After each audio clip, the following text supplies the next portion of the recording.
Hello. Hi. Welcome back. Welcome. Sorry we had some We technical had some difficulties technical on issues. my end. It's okay. And here we go. So, are there people in the Yeah, people waiting for us. Okay, so here's what we're going to do. We're going to finish off our discussion on the last two songs that we have to do Yes. from yesterday. And Uh-huh. then we're going I want to make a revision on my opinion on some things. And Okay. then we'll talk about some merch that we've gotten. Hello. And Merch. and then Hello. some hello. And then we're going to talk about the doors that are popping up. And then I would like to do like a Q&A. If you guys want to Mm-hmm. submit your questions, we can answer them. Yep. So let's pick up where we left off. Okay. And that was at Honey, correct? Honey. So, I really love this song. yeah, Really, really love great it. song. It's definitely my top 5, if not my top 3, maybe. I don't Okay. know. It's fluctuating a lot. Yeah. And here's the thing. I also want to recap this. I just want to say this for right off the bat. Because this album just came out, like we're living with it and growing with it, and Absolutely. our opinions will change. Mine change, all throughout an album cycle. So I just wanted to just point that out. And so I hope that that's cool because I mean it's just how it is. Like the longer you research it and get into it and discover, new things come up. So anyway, all right. Absolutely. Yeah, like today was the first day that I listened to it in the car, and I feel like the listening in the car is like a different experience than listening at home, on the speakers or in earphones or whatever. And I changed my mind on some songs by listening to it in the car. Yeah, and that is really a good point. Like the like how you listen to it audio, like the audio version that you listen to, it changes the experience of it. Mm-hmm. My critique that I'm going to be doing in a little bit here is not sound wise. I'm obsessed with the sound structure of this The of the this entire layers album. and the harmonies Yes, are they're immaculate. exquisite. Yes. The production is absolutely beautiful. I would Mm-hmm. expect nothing less from Max Martin and Shellback and Talor together. So, all right, let's go back to Honey. So I like this song a lot for sure. It's very interesting to me. The theme is very unique. Like Yeah, I I've haven't been really heard called like anything like it. yeah, these passive aggressive, like sweetheart, honey, lovely, lovey, all of those things. But the last time she heard that, or any time that she has ever heard that, is from in a crappy way, like honey, the skirt doesn't fit, or Mm-hmm. honey, get away from my man, or blah, blah, blah, Mm-hmm. sweetheart, back off. You know what I mean? Mm-hmm. Um, It's a very interesting. It's this again. It's this like it's hoax. It's Miss Americana. This taking two seemingly very different ideas and intertwining them, and yes, I see it as like the the way that women are sort of pitted against each other, and that it manifests in women not always being girls or not always being kind to each other, even though it has nothing. It really isn't the fault of the girl that the hate is coming towards or the negativity is going towards. Like if your man is looking at me, that's not my fault. That's your right, man's fault, you right, know. Or right, if you feel the need to comment on what I'm wearing or how I'm wearing it, that's something that is it's like patriarchy. It's like this idea that's been woven into the social construct that it's not, we don't always recognize that that's what's going on. yes. um I agree with everything you just said, and I'm going to say um earmark that because it's part of my review. Or my revision of something. okay, all But right, yeah, that's I gonna be love interesting. yeah, I love the sound structure of this whole album. I love the song. I think it's very I love it. Um I really, really love the romantic side. I love the like reclaiming of a word. I yes. I it's a very romantic song. I love when she talks about like, you put your hand on my face, and there's just something so gentle and intimate and really romantic. That's very romantic. Yeah. And really touched. Like, this song made me cry on the first listen. Okay. Mm-hmm. Well, that's good. It's a beautiful song. I do like it. I don't have any deeper thoughts on it because I think it's one of these songs that's kind of self-explanatory. You know what I mean? Like, it is. You know what I mean? And it's beautiful. Like, without question, it's beautiful. And I love that she is reclaiming those words that were negative, used in her life in a negative way previously. I mean, that's very important. And it's very there's a lot of reclaiming in this album, you know, Yep. like in Eldest Daughter and things like that. And I love how she's rewritten the prophecy, obviously, but I feel like she's really rewritten how she sees herself, how she looks, and Travis has helped her. It's like that expression: if you don't like what you see in the mirror, get a better mirror. Get somebody who reflects to you the messages that you need and you need to receive so that you can feel them in yourself.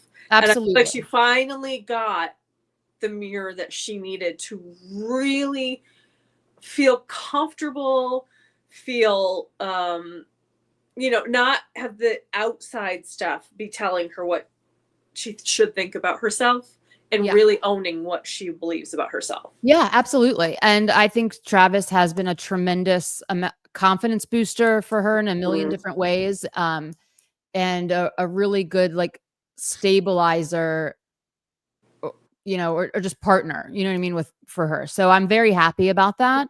Yeah. Without question. In the way that partners, like, it's a manual. It's like, this is how you should feel in a relationship. Maybe not 100% of the time, because that's not realistic. Yeah. And they don't feel that way 100% of the time, but it's hashtag goals, baby. Yes. And yes, so that's I mean, no notes on that. So The Life of the Showgirl. This is one of my absolute favorite songs on this whole album. I think that this song is one of the few that actually uses the theme of being a showgirl.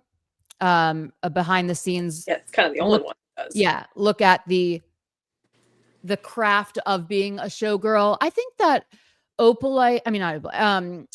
The Fate of Ophelia, okay, because, you know, it's, I don't know, Elizabeth Taylor a little bit because she was a showgirl also. I mean, but that's pretty much it. You know what I mean? Maybe canceled again a little bit, because it's like about, I mean, you don't have a lot of canceled friends if you're not like a famous person, you know, because this idea of like living in a spotlight, really, and how people are going to judge not only what you do, but what the people who you surround yourself with do, and how that rebounds onto you, and how she doesn't give a shit about that anymore, basically. Yes, that is true. I have some thoughts on canceled that I have not finished forming, that I don't want to talk about yet. I haven't finished forming it.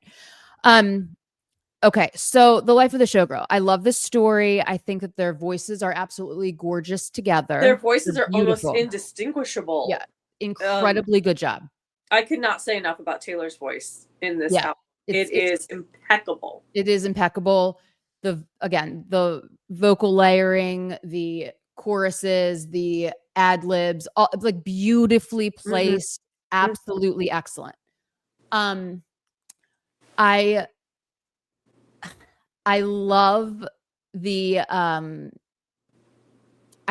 ending of this song, where it's like, now I'm married to the hustle, and now I know, like, I know the life of a showgirl.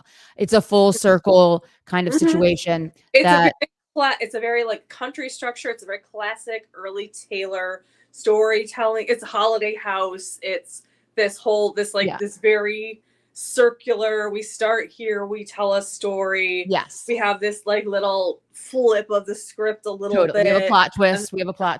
Yeah. And I also love that, like, now as Swifties, a bouquet of flowers is like Swiftie coded, and like, you know, now it's like a Swiftie thing. Like, thanks for the lovely bouquet. Yeah. But do you think that Yay, your CD. Did you get Yay. one of the mine came to big merch haul for me today. Came home from work and there were all these boxes in front of my door and it was so exciting. It is so exciting. I'm gonna show all the little insets. Oh my god, I love them. Aren't they pretty? This bracelet is gorgeous. Oh yeah, Gorgina. It is Gorgina. I really wish it was a necklace. I really have to find a way to make it a necklace because Opalite is just carrying so much meaning for me. Oh yeah, Opalite's my favorite song on this whole thing. Yeah, my only complaint about these 4 things: gold, gold, gold, silver. I know, it is wild. Yeah, because I don't love mixing, like it's, I don't know, but this, like, okay, can we just look and see, like, you literally open the envelope and you pull out, I don't even know if I can do it, like, yeah, and you pull out the little letter. I can't even do it. And stick it in there. Yeah, it's hard to do, but you can wear it so that the little envelope, the letters in there is like dangling, but it's like, okay, I think I got it out because it's all magnetic and stuff, so it's a little hard to do just like when you're wearing it. Yeah, totally. But it's cool. It's a cool little feature. Like you can hear like cute. The little click. It's very satisfying. It's very cute. I do like it. Shay, Lynn, I want to tell you. I don't know if you are you on Sparksfly? It's that social media platform that I created for Swifties. If you're not, go join it because we do a ton of giveaways every month, and there's a lot of Showgirl giveaways coming up. So even if you didn't get any of the merch, trust me that this is so beautiful. The spark, I really love it, and I love all of it. Oh, you're Taylor Swift unicorn. Okay, yay. Okay, that's what I thought, but then I didn't want to say that. I know, I thought it was too. I was like, okay. So be on the lookout. Yeah. Okay. I don't want to get distracted because I have something very serious to say. Okay. All right. I need to form, like, I'm publishing a revision of my opinion about the song Actually Romantic. Okay. I have some things to add to Father Figure. Okay. And bookmarking my thoughts on Canceled until later. But okay. Well, I do think I've not talked to Holly about this, but I think after we let the album simmer for a little while, maybe we'll do like an episode again on like each individual song, or maybe like two, and like really do a real thorough breakdown after we. Yeah, but please do put your thoughts into the. I'm doing that right now. The record, the lore. Okay, so I need to revise my opinion. That's what I want to do. So I originally thought that I liked Actually Romantic, and I don't actually. I don't like it. I don't like it for several reasons. Because, well, it's not that it's like I'm disappointed by it because. Okay, that's fair. Last night, after our live stream, I was like, you know what? I need to do a little bit more research because there are certain things about this album that are not sitting correctly with me. I'm having multiple things going on that has never happened to me before with a Talor album that I'm experiencing. And I just am going to be sharing that with you all because that's what I think matters. It's like our thoughts and all this. So we would be no worth to anybody if we just were like, well, we love it all. It's all wonderful. It's all great. So, you know, like there's no value in that. There's no thought. There's no discernment. So, yeah. Okay. So I revisited the Charlie XCX situation. Okay. And because here's the thing, like I know all of the feuds. Do you know what I mean? Like I've been a diehard Swiftie for a really long time. I know all the feuds, right? And how they started and why they started and all of this thing. And it's all in the public domain. You know what I mean? It's all in the public domain. So I went back and listened to Sympathy is a Knife and read the lyrics over and over and over again. Okay. And I am extremely disappointed in this song because I think that Talor did not understand the messaging of this song. Or she did understand it, and I'm going to explain it in a minute. Okay, or she great. did explain it and chose to do this anyway. I really just I'm not sure, but this is why it's not sitting well with me. One is because if you have a feud with somebody and you're famous, and the it's not public knowledge, like it's not in the public domain, the back and forthing of a feud, it's not really. I think you should just keep it private. Okay. Because no one will understand what the feud is about. Do you know what I'm saying? Okay. It's not in the public domain. So why are you bringing it there? Mm-hmm. All right. So I have this feeling right now about the song. It's like it's unnecessary in my opinion, because the context on which this song that actually romantic is based off of is really a song that's not a diss track whatsoever. It's not I remember, and this is my apology. Like, I apologize. I remember this being a little bit more of a situation when this song came out, but I spent some time with it last night, and I am disappointed. So the theme of this song of Sympathy is a Knife is that Charlie XCX feels inferior to Taylor Swift. Okay. She feels insecure because of how much success she's had. She feels insecure about where she belongs in the music industry because Taylor is such a dominant force. Okay. I mean, yeah, look at all the records she's broken. Right. I mean, like, it would be intimidating. Okay.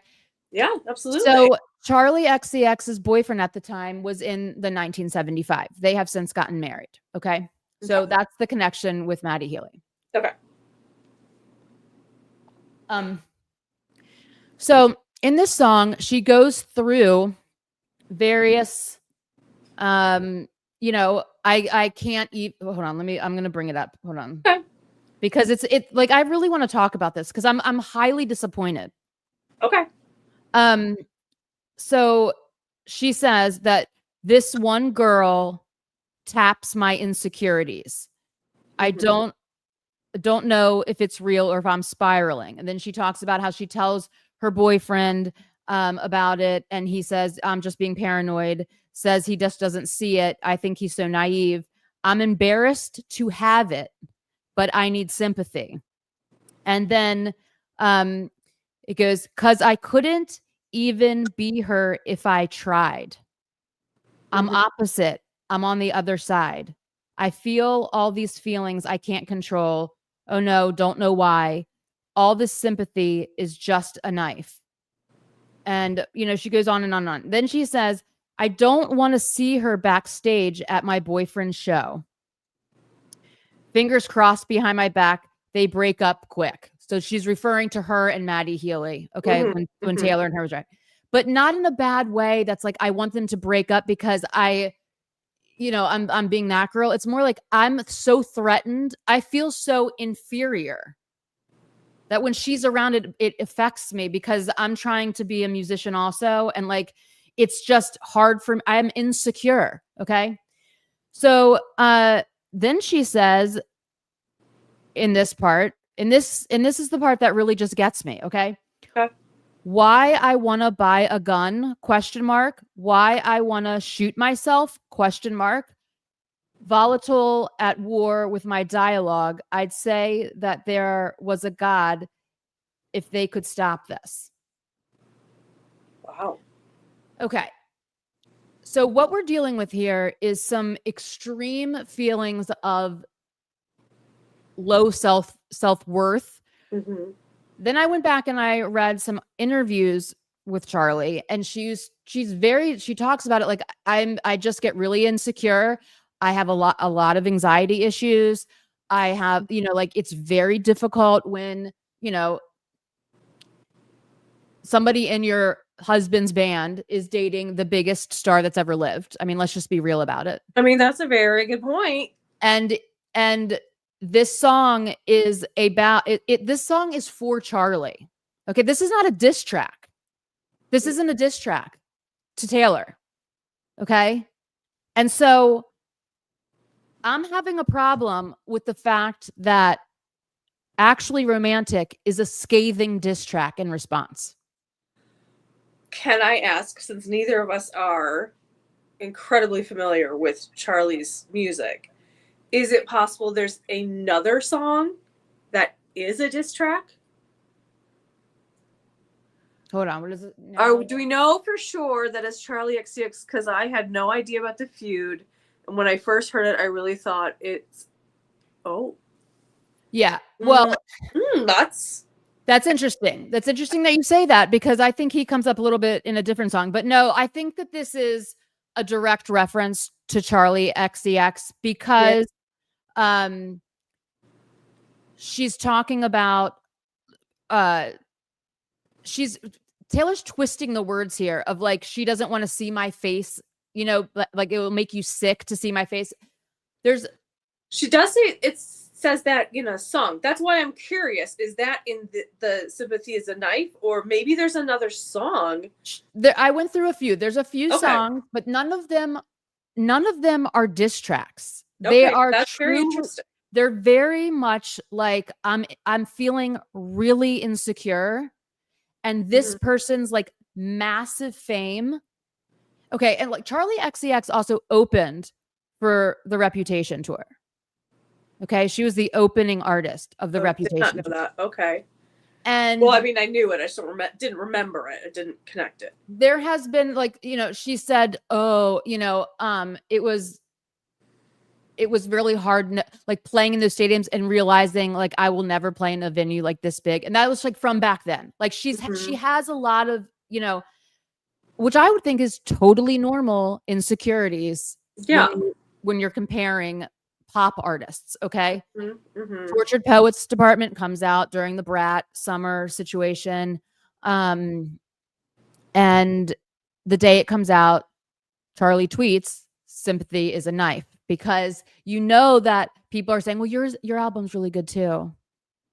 You're really successful. That's what she's talking about. Like, that sympathy sucks. Like, that sympathy is a knife. It's a cut. Like, I don't want to hear like, it just sucks. Like, yeah, my album's doing good too, but now this one is going to be like, this person is so dominant, and she's like, she's saying, couldn't even be her if I tried. I couldn't do it, and no one could. I mean, no one could. No one could. Okay, Taylor's a freak of nature. She is, but I'm disappointed because this part right here was says, don't want to see her backstage at my boyfriend's show. Okay. I think that is the line that she's twisting to be, she doesn't want to see my face. Okay. There's a few other songs that like have reference, but not in a diss track way at all. And I am disappointed because here's the thing. And this could be true, but I'm going to pose this question.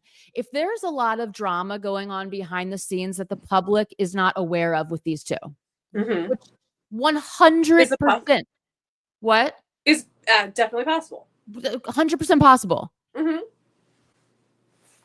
Then keep it private. If the public doesn't know and you're building a narrative that's like, that has not affected the public domain in any capacity.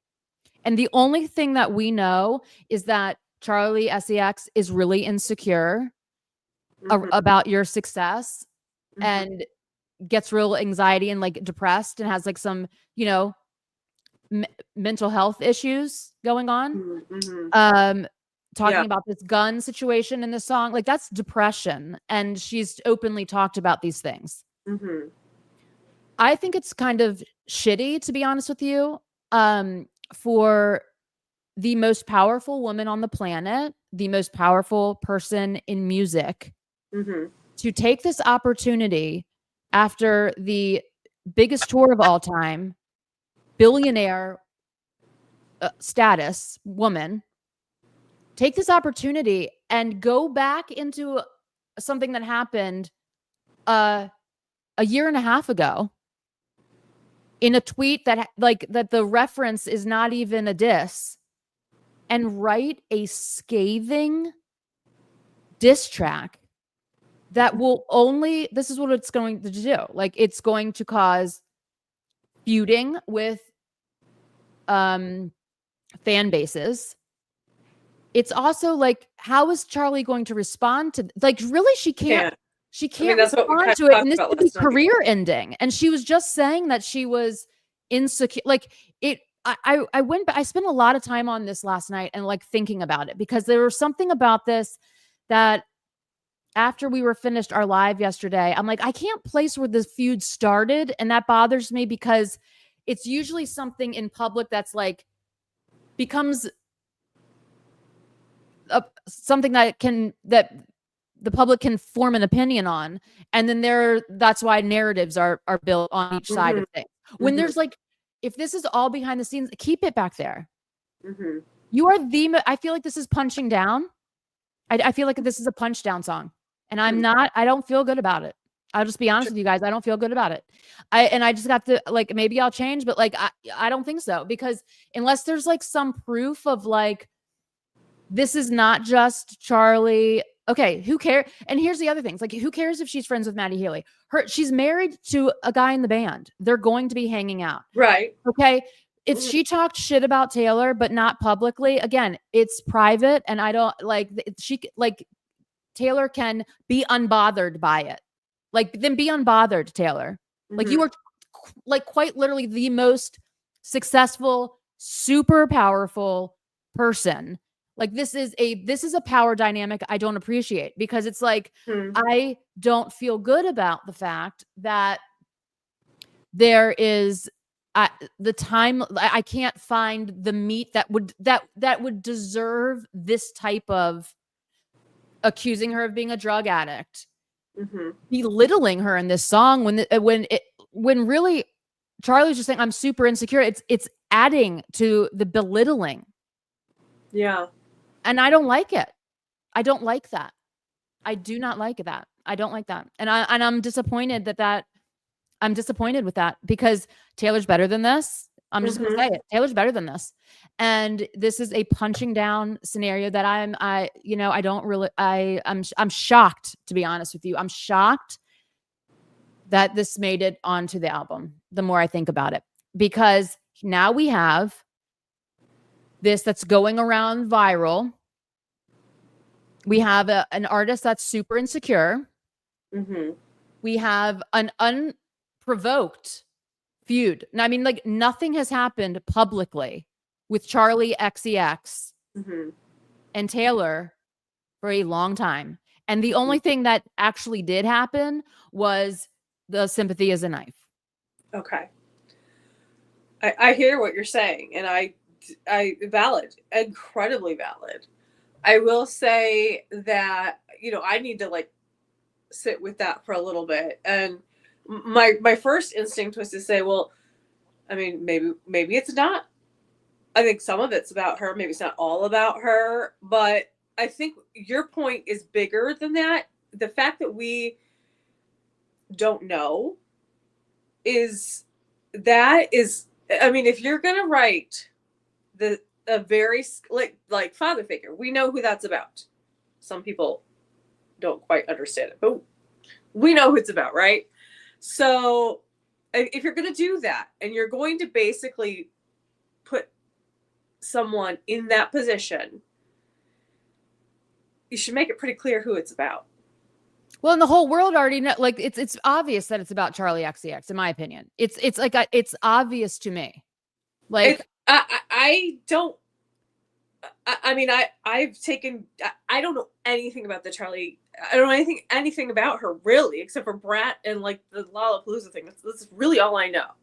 So I'm taking your word for like what happened and everything. I'm not saying you're wrong, or not at all. But I'm saying, I mean, first of all, it's definitely about a woman, because absolutely. Yeah, I mean, and I don't think she would, if it was for the president, I don't think she would say the thing about it making her wet. Like, that with the president is the most vile thing.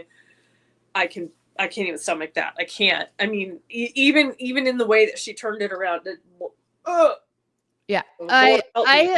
Okay. So Yeah. I mean, the other thing is, okay, let me just word it like this. Taylor's not stupid in any way, shape, or form.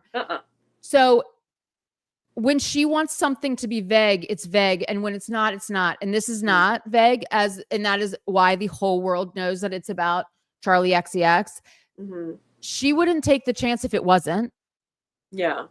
And so this is a deliberate, like, you know, and it's not sitting well with me because it's absolutely unnecessary to do. The power dynamic is absolutely bonkers. And this could affect Charlie's entire career. Yeah. And it also just stirs shit that, like, it's creating drama. Like,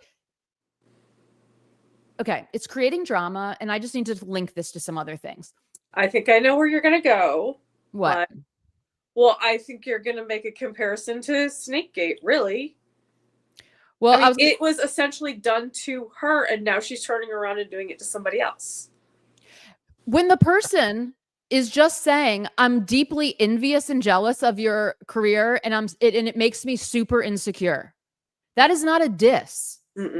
Okay, that is not a diss. That's just like, you know, those are just feelings that are real, that everyone feels, like comparing themselves to others. And now what's happening, of course, is that every tweet, text, whatever, is pictures, articles of Taylor compared to who? Charlie XCX, all over the world. And it is wrong. I'm sorry, that is wrong. And I'm just like, I'm deeply irritated by this because I'm actually shocked that Taylor would, you know, it's like, Charlie XCX is not in the norm. Like, there wasn't anything public enough. Yeah. I mean, there could be so much drama back, like, that we don't know about, and they can feud all they want. Fine. But like, if that shit is not in the public domain and you fire this to the public domain, what's gonna happen? Especially she knows that there is a portion of Swifties who believe it's their duty to fight for Taylor and like fight battles for her, even though like you said, she's like the most powerful woman in the world. Like, she doesn't need us to fight her battles, but she knows that happens. Yes. And so in a sense, she's weaponizing those people. And correct. We're at a point that I don't understand, but we are at a point where it's very like normal for people to make comments telling people to hurt themselves, right, and themselves, and that's why anybody thinks that's okay to say to anybody else. Nope. Whether it's someone you don't like or it's you don't know, or is never okay. But for some reason, we're in this time of this happening, and it seems to happen like anytime something goes TikTok viral, which is every day, right? Somebody gets death threats, basically, and it's insane. It is insane. And I'm just gonna say this is that, like, Charlie brought up these situations with the guns in this song, you know, referring to, you know, hurting herself. And so that sentence alone, I mean, did Taylor not read the song? I don't know. Did she not read the lyrics? Because this is so tone deaf that it's bothering me, because I also feel like it's bullying. Yeah. And I think it's a misuse of power. I also think it's really hypocritical, because I'm just going to say, in the actually romantic song, she uses the word lovely and honey. And then in the song Honey, she talks about how, you know, those are passive aggressive slights women give other women. Okay. Then she also, well, in Sympathy is a Knife, Charlie is saying, couldn't even be her if I tried. And in The Life of the Showgirl, in the bridge, it says, all these people that want me to die, baby dolls, I couldn't even if I tried. I'm immortal. Because I'm immortal. Okay. These are all sort of tying in to this song that I am deeply upset that Talor felt the need to punch down. I mean, it's a punch down, and I'm disappointed. Mm-hmm. Okay, so that's all I have to say about that right now. But like, I need to go to my other ones because I have to revise a few of these. Okay. Father figure. I am going to add something in here. Okay. This song is one of the most interesting songs on here, and I think that this song is about two people and not just one. I think it's about two. Okay.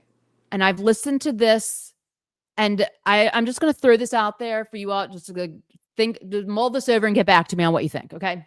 Mm-hmm. I think the song is about Scott Borchetta, Mm-hmm. obviously. The second half of the song, I think, is about Joe. And I'll tell you why. Please do, because I've Okay. not seen it right now, but I know you'll probably convince me. Well, I just want you to like, and again, Mm-hmm. these are just very new thoughts. Mm-hmm. Okay. So there's a part in the song where it says, I watched the change in you, my boy. Mm-hmm. My boy. That line, Bob, like, I was like, there's something weird with this because she does, I feel like she's switching. She was the protege of Scott Borchetta in the first half of the song. You know what I mean? It's all the stuff that he told her and da da da. But then she grows. You know, she'd be a big, like, super successful. All of this. Her dick grows. Yeah, I think that I don't know how to word this correctly, but I think the second part of it is like the absolute crazy, weird power dynamic of her and Joe's relationship, because he was nowhere near as successful. There's things in this song that I don't think are Scott Borchetta because they seem more relationship based to me. And it's a flex, like, oh, you know, everything that you're living right now, Joe, is my life. You live in my house. I'm sure that you have my black Amex card. Do you know what I'm saying? I showed you all the tricks of the trade. This line to me is weird in where it's placed in the song, because my boy reminds me of like a lot of times when she's referring to people that she's in relationships with. London boy, my boy only breaks his favorite toys. Like these types, she uses boy a lot when referring to her partner and not to Scott Borchetta. Like usually that phrasing is very different. Right. And I think it sounds like, why would she be saying my boy? Because she's switched it so she's the father and he's now like the son, basically. That's my interpretation. Yeah, I don't know. Now it's switched. The dynamic is switched. Mm-hmm. And instead of saying like mother, she's still the father. And so, I mean, I guess you could say my son, but then that feels a little creepy when you're talking about your dick being bigger, you know, like that. So that was my interpretation of it. Mm-hmm.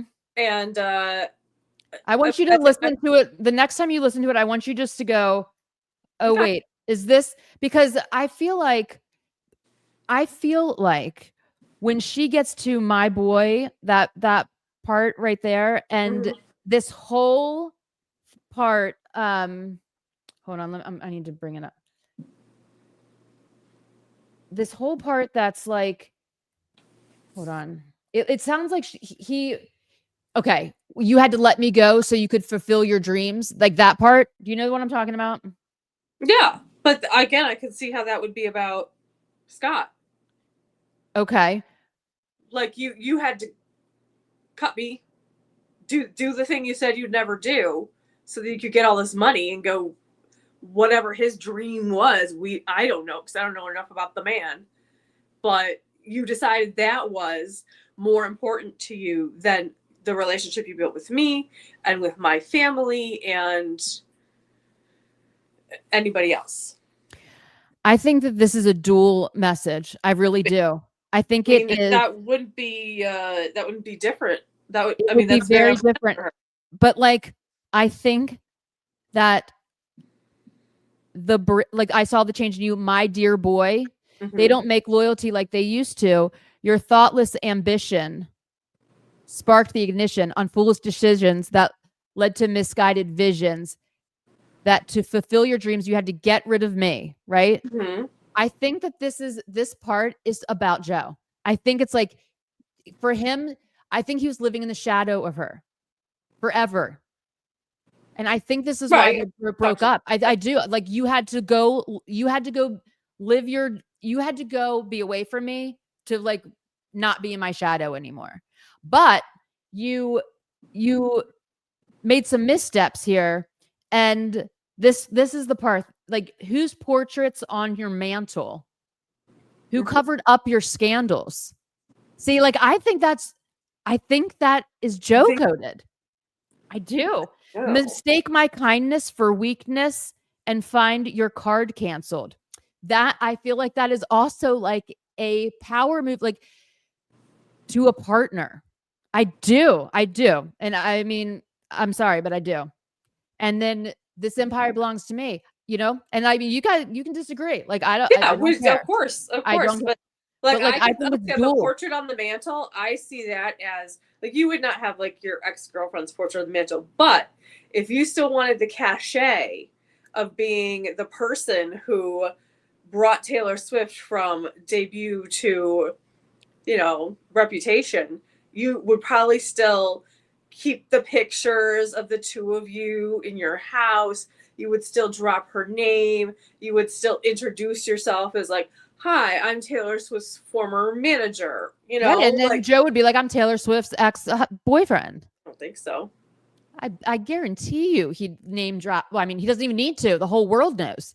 Yeah, but like, he didn't want any of that. So why would he then trade on it? Because I think it's like he realized that he was like living in the shadows, and she is the power source. Like, let me tell you something. I'm having feelings because of my changed view of actually romantic has really like has rubbed me a little bit like the wrong way.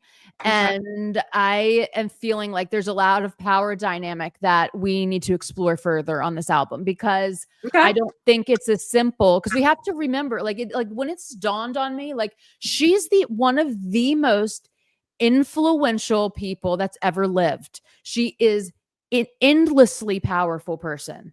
Endlessly powerful, whether you're in a relationship with her, business partner with her, another artist, not even, like, she has insane influence, right?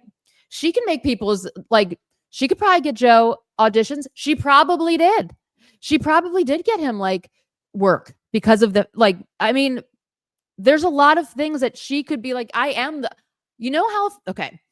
This also ties back to this insane quote of Cher's that she has in the "You Need to Calm Down" video. Mama, I am the rich man. The rich man, yeah. I am the rich man.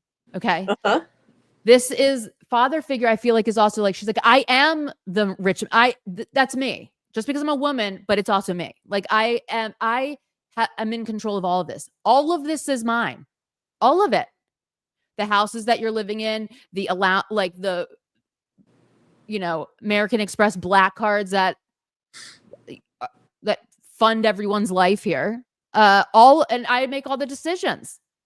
I'm just telling you, there is an interesting power dynamic when you think about, if you were not an already, like, even millionaire, and you met Taylor Swift and you started dating her, which is what happened with Joe. Joe was not even a millionaire. It's like insane power dynamic when you really think about it. She could have been like, get in my Jag at the Met Gala, like, with his stupid haircut and his raggedy ass clothes. You know what I mean? Like, I can change those rags into gold. Like, listen, this is my life now. I'm just telling you, there's a lot in here that reminds me. It's just giving two sides. Like, yes, Scott Borchetta, but also, yes, Taylor becomes the father figure. She's more powerful than all of them. I mean, I'm just saying. Okay. Well, I mean, I'll just counterpoint the "Mama, I Am the Rich Man" is in a music video from Lover, which is after she was like free of Scott. Like, I don't know. Right, but she wasn't free of Joe. No, I know, but I don't know. I just don't. I've never gotten that. I think he always made her feel inferior. So why would she? I think, and I think we have to just. I don't know. I have to think about it. Yeah, because I think we have to also explore the side of Talor that is one of the most powerful people in the world. And what's making me tap into this is the fact that this song, Actually Romantic, exists, because it bothers me. Mm-hmm. It's a power flex that's unnecessary. Mm-hmm. What is the reason for this? Okay. I mean, really, what is the reason for the song? Like, why are you stirring up an insecure woman? Yeah. And no, and I agree. and like, she's probably getting a ton of hate messages and shit right now, you know? And that bothers, hi, Maddie. That bothers me. Okay. Anyway, I just want to say those few things, and then I will revisit Canceled later, because I have issues with that as well. That's funny, because I had issues with it at first, and then I came to feel okay about it. So that's kind of funny. Yeah. Today I'm having a thing. I think I like Wood. Oh my God. Like, just in a fun way, I'm not going to think too deeply about it kind of way. And again, this is so here's tends to be my process with Talor songs is when I first am listening, I'm listening for what is Talor saying about her life in these songs, and who is she talking about, and the stuff that we break down, right? And then after I've done that for long enough, which I know it's only been 2 days, but I've listened to it pretty much nonstop. Yeah. And it's only 12 songs, so that's a lot. Then it starts to transition into just my life and my feelings, and how does this song make me feel? Mm-hmm. Removing the Talor niche, that Talor, I understand Talor in it, right? And it's a fun song. It's just fun. It's fun to sing to in the car. Just fun. It's just fun, and I like it. Is it cheesy? Yes. Is it a weird direction for her to take? Totally. Also, yes. Totally. But you know what? I'm just gonna have fun with it. Yeah, I mean, and I really like the first part. The first part is good. The second part is not, and the writing makes me go, "Oh my God!" I just I don't know. I'm having feelings about some of the things going on here, and when I had this thought about the Actually Romantic and how pissed I got when I was really thinking about it, it changed my view of some of the boldness of these songs, the vibe to me, when I was I feel yes, she's feeling very confident. Yes, she's feeling very empowered, for sure, without question. Mm-hmm. But at the expense of what? At the expense of why are we taking down a female artist who's literally done nothing in the public domain, again, public domain, right, to warrant this type of vitriol that is going to be thrown her way, and the feud that's going to ensue because of this? I just find it to be a little strange, considering you are the biggest pop star in the world, one of the most powerful people, and a billionaire. I don't know. I don't know. I don't know. It's changed my viewpoint on that. However, I absolutely love, hi, Elle. I absolutely love the first 3 songs. And okay. And I've got questions about Eldest Daughter. I think it's very interesting, because again, now it's we're getting more into it. We don't have to listen to we're able to listen to more things. She uses the phrase eldest daughter in Ophelia. There's a lot of not just the self-referential, which we're used to, but I'm referring the song. I'm it's I'm Easter egging. It's she's Easter egging in her songs about other songs in the album. And I can't decide how I feel about that. I can't decide if that's clever or maybe an egg too far. Yeah, like there's interesting things happening in this album that have never happened to me before, and that's why I'm pretty amped about, like, I'm pretty like high energy about it. I have never, and I'm telling you, this is the first time I have ever heard a diss track from Talor that I am pissed off about. Like, that has never happened to me. Usually I'm like, yes, you know what I mean? Take them down, you know, because it's warranted, because we know the story. This one, the other thing is, I am having a hard time bridging the marketing messaging about the album with the song's content. I'm struggling, and I'm really struggling with that fully. So let's talk a little bit about what's been happening today, because the struggle is making what's happening today and all the puzzles and everything, it's making it very hard to get excited. Because I just don't know what's going on. I don't know what's going on, because I don't know how this is behind the scenes of the Eras tour, Life of a Showgirl. Like, I don't know why she worded it like that in her description of this album and in the interviews. Like, I'm not sure where we, like, besides the Sabrina song, where this fits. I feel like this is a I Love Travis album, which is great. No problem. Love that you're in love, girl. Love that you're in love. We love that for you. We love that for you. We love that for you. We love it for you. We totally love it for you. Support, hugs, bracelet shakes, all of it. But okay, why not just name this Dynamite or TNT or something like this? Why? Or Honey, or I mean, any of the other songs. I Love Travis, or name it Tayvis for all Opalite. Name it Opalite. That would have like, whatever it is. Visuals that could have come with Opalite on its own would have been great. What are we doing? So, like, I feel like I mean, I'm sorry, you guys are catching me in a very interesting mood right now about this, because I'm having like massive firing of like thoughts about this album. Okay. I feel like part of this album was like, how can I make a photo shoot for Travis that's super like sexy as hell? Because I feel like she is having like some sort of like sexual awakening with him, and she's madly in love, and she wants to be like, she feels, I think that Talor genuinely, for the first time in her life, truly feels sexy, which is great. Applauding, you know what I mean? Like, love this for you. Thank God. Good. Yes. Super great. Thank the Lord that like somebody like is, you know, finally allowing you to feel this way. However, what do these songs have to do with the Life of the Showgirl, Behind the Eras tour, the Eras stage, the key in Vancouver, the Life of the Showgirl, everything in this dressing room? What does this have to do with it? We even have a song about you in high school on this album. So please explain to me.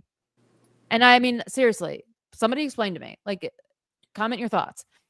Right. Because like at this, okay. I'm confused. Yeah. Okay. So here's my thinking about all this. There is a part of me that's saying, please God, let there be something else. A movie, something coming out, because I agree with you. At this point, that's how it feels. Now, if tonight, tomorrow, next week, something else comes out and makes it all make sense, I will be thrilled. I will be so happy. Of course.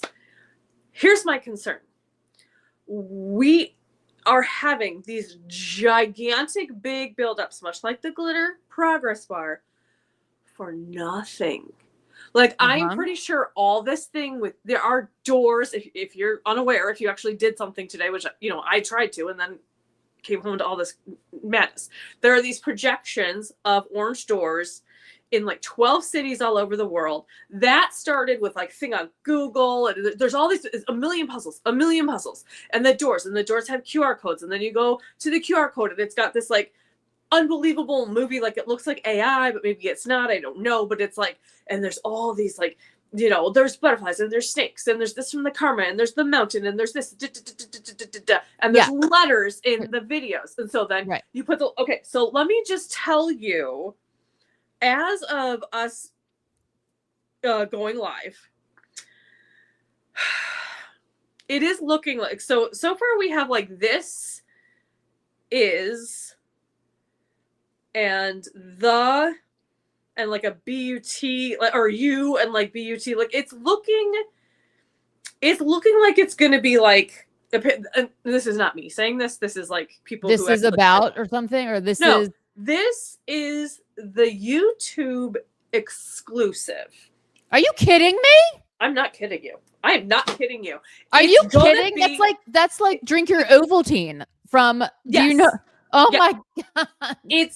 You mean the YouTube exclusive of the music video that we all paid money to go see, and you are doing worldwide Zodiac Killer throughout hours. Like, it's not done yet. It's not done yet. Maybe it's not that. Not. I hope to God it's not, because if that's what it is, that's insanity to me. No, that is truly crazy. That's like, girlfriend, you have been like smoking your own crack or what? Like, lost in her own sauce. It's too much.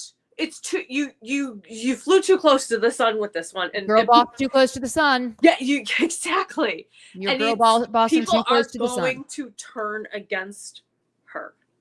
Okay, we love these puzzles. We love the Easter eggs, but they have to lead to something relatively significant. I mean, I'm sorry. Even today, like, okay, 4 more CDs. I have so many CDs. Yeah, I can only listen to enough. One. And here's the thing. Okay. I shouldn't say enough because, like, whatever, it's fun. But like, here's the deal. The deal is that we don't know what we have not seen how any of the marketing at all leads to this album. And now that we've heard the album, the music doesn't lead to the theme. So we have just incomplete things occurring. Mm-hmm. Don't get me wrong. I love this album. Okay. Yes. I do not like Actually Romantic at all, but like, I like the album in general. I love the first 3 songs. I love the first 3 songs. Love. I've got some questions, obviously, about the other song. I love Life of a Showgirl song. But here, okay, so none of the marketing is quite making sense to me, besides it being like an over-the-top boudoir like session for Travis, maybe. I don't really know. And I feel shitty saying that, but like, I sort of just have that vibe. Like, she's just feeling like sexy. Call it the sexy album. But don't tell us that this is behind the scenes of what it's like to be a showgirl, when I mean, here are the things that are never mentioned. Being in a show, number 1, the crowd, the venue, the recovery, the flying around the world. Like, none of these things are even like mentioned. The schedule, I mean, I don't know, the costume fittings, the dance, like the rehearsal, the exhaustion, having to do things even when you're sick, when you're hurt, whatever. Right. The elation from the crowd. I mean, like, just none of this is being mentioned. And here's the thing. And I'm confused. The poems, I've only read 2 poems so far. The 2 poems I have read, that's what they're about. They're showgirl stuff. They're what we expected the entirety of this to be. Right. And so like, if you can write the poems about that, that's what I'm saying. It doesn't make sense. You write the songs about something's weird. There's something missing. There's something is amiss. And like, I'm hoping it all comes together somehow, because something is radically off center or something. I don't know. Now, I noticed something today. Okay. Hit me. Okay. With 12 tracks, if it was another data dump, like Torture. I mean, yeah. But what if it's not? And that's the problem. Like, I don't like the song. Okay. Like, the songs, Ophelia is about her personal life. So is Elizabeth Taylor. Really? Elizabeth Taylor is Opalite. But like, Opalite is also, I can't figure out what Eldest Daughter is even trying to do. There's like 17 themes in that song that I'm trying to put together. I don't really know what the theme is. Well, father figure. Okay. Yeah. Father figure. We get it. Okay. That's very show busy. And The Life of a Showgirl. But can canceled. I mean, maybe about being famous, but like, how is that different than any other Taylor album? Yeah. I mean, I'm just confused. Okay. Anyway, It's like there's a concept and then there's an album, and she tends to be so good at putting them together. yeah, Listen, we have talked up to before the album came out about how this is so similar to the Lover rollout. yes, and it is, everyone. It's feeling like that again. And I really is. like when I first listened to Lover, and of course, we got those 2 songs, and it's not that I didn't like Lover. I didn't appreciate a lot of the tracks on it, and I didn't feel connected to it. And I didn't even like The Archer, which it's like such a me song. Like I get like right now, like now I feel like I wanted to get like an Archer thing like tattooed, right? Like that's how strongly I feel about it. But when I first heard, I just couldn't. It's like I couldn't break through or something to like the meat of it. Okay. And I do think it has something to do with the fact that the rollout, the messaging, so to speak, whatever, it was so. But hold on, let me also just throw this in there.